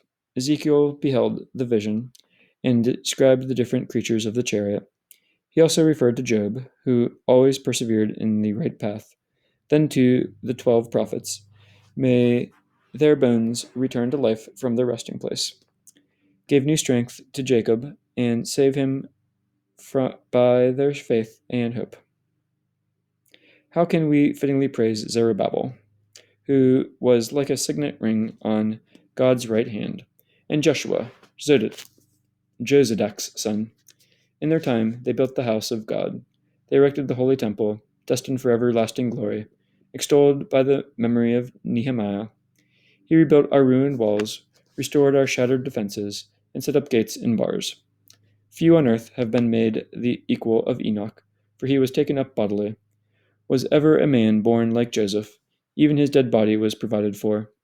Glorious too were Shem and Seth and Enos, but beyond that of any living being was the splendor of Adam. The greatest among his brethren, and the glory of his people, was Simon the priest, son of Jochanaan, in whose time the house of God was renovated, in whose days the temple was reinforced. In his time also the wall was built, with powerful turrets for the temple precincts. In his time the reservoir was dug, the pool with a vastness like the seas.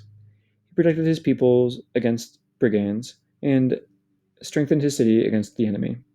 How splendid he was as he appeared from the tent, as he came from within the veil, like a star shining among the clouds, like the full moon at the holy day season, like the sun shining upon the temple, like the rainbow appearing in the cloudy sky, like the blossoms on the branches in springtime, like a lily on the banks of a stream, like the trees of Lebanon in summer, like the fires of incense at the sacrifice, like a vessel of beaten gold, studded with precious stones, like a luxuriant olive tree thick with fruit, like a cypress standing against the clouds, vested in his magnificent robes, and wearing his garments of splendor, as he ascended the glorious altar, and lent majesty to the cohort of the sanctuary.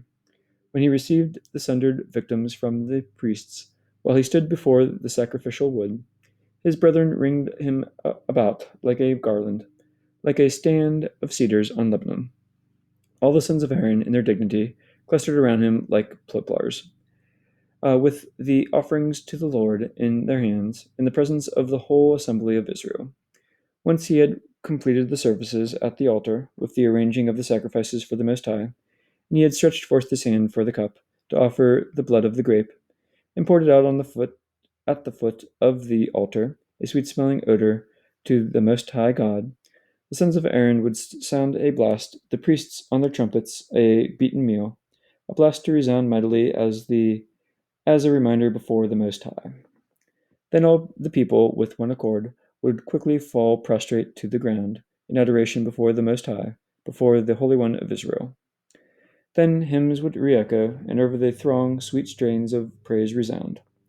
All the people of the land would shout for joy, praying to the Merciful One, as the high priest completed the services at the altar by presenting to God the sacrifice due. Then, coming down, he would raise his hands over all the congregation of Israel. The blessing of the Lord would be upon his lips. The name of the Lord would be his glory. Then again, the people would lie prostrate to receive from him the blessing of the Most High. And now, bless the God of all, who has done wondrous things on earth, who fosters men's growth from their mother's wombs, and fashions them according to his will. May he grant you joy of heart, and may peace abide among you. May his goodness toward you endure in Israel, as long as the heavens are above. My whole being loathes two nations. The third is not even a people. Those who live in Seir, Sair, and Philistia, and the degenerate folk who dwell in Shechem. Wise instruction in appropriate proverbs I have written in this book, I, Jesus, son of Eleazar, son of Sirach, as they gushed forth from my heart's understanding. Happy the man who meditates upon these things. Wise the heart who takes them to heart. If he puts them into practice, he can cope with anything, for the fear of the Lord is his lamp. Chapter 51. I give you thanks, O God, my Father. I praise you, O God, my Savior. I will make known your name, refuge of my life. You have been my helper against my adversaries. You have saved me from death, and kept back my body from the pit. From the clutches of the netherworld you have snatched my feet. You have delivered me in your great mercy. From the scourge of a slanderous tongue, and from lips that went over to falsehood. From the snare of those who watched for my downfall, and from the power of those who sought my life. From many a danger you have saved me, from flames that hemmed me in on every side, from the midst of unremitting fire, from the deep belly of the netherworld, from deceiving lips and painters of lies, from the arrows of dishonest tongues. I was at the point of death, my soul was nearing the depths of the netherworld. I turned every way, but there was no one to help me. I looked for one to sustain me, but could find no one. But then I remembered the mercies of the Lord, his kindness through ages past. For he saves those who take refuge in him, and saves them from every evil. So I raised my voice from the very earth, from the gates of the netherworld, my cry. I called out, O Lord, you are my Father, you are my champion and my Savior. Do not abandon me in time of trouble, in the midst of storms and dangers. I will ever praise your name, and be constant in my prayers to you. Thereupon the Lord heard my voice, and he listened to my appeal. He saved me from every evil of every kind, and preserved me in time of trouble. For this reason I thank him, and I praise him. I bless the name of the Lord. When I was young and innocent, I sought wisdom. She came to me in her beauty, and until the end I will cultivate her, as the blossoms yielded to ripening grapes. The heart's joy, my feet kept to the level path, because from earliest youth I was familiar with her. In the short time I paid heed, I met with great instruction. In this way I have profited. I will give my teacher grateful praise. I became resolutely devoted to her. The good I persistently strove for, I burned with desire for her, never turning back. I became preoccupied with her, never weary of extolling her. My hand opened her gate, and I came to know her secrets.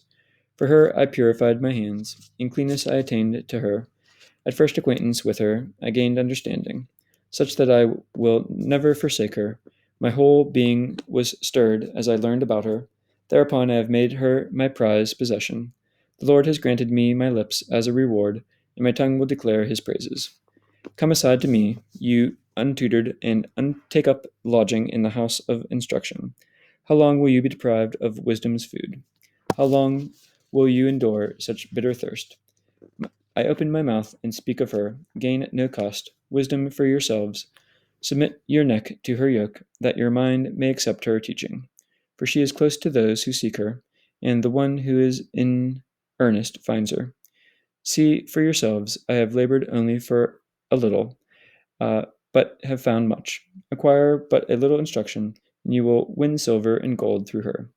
Let your spirits rejoice in the mercy of God, and be not ashamed to give him praise.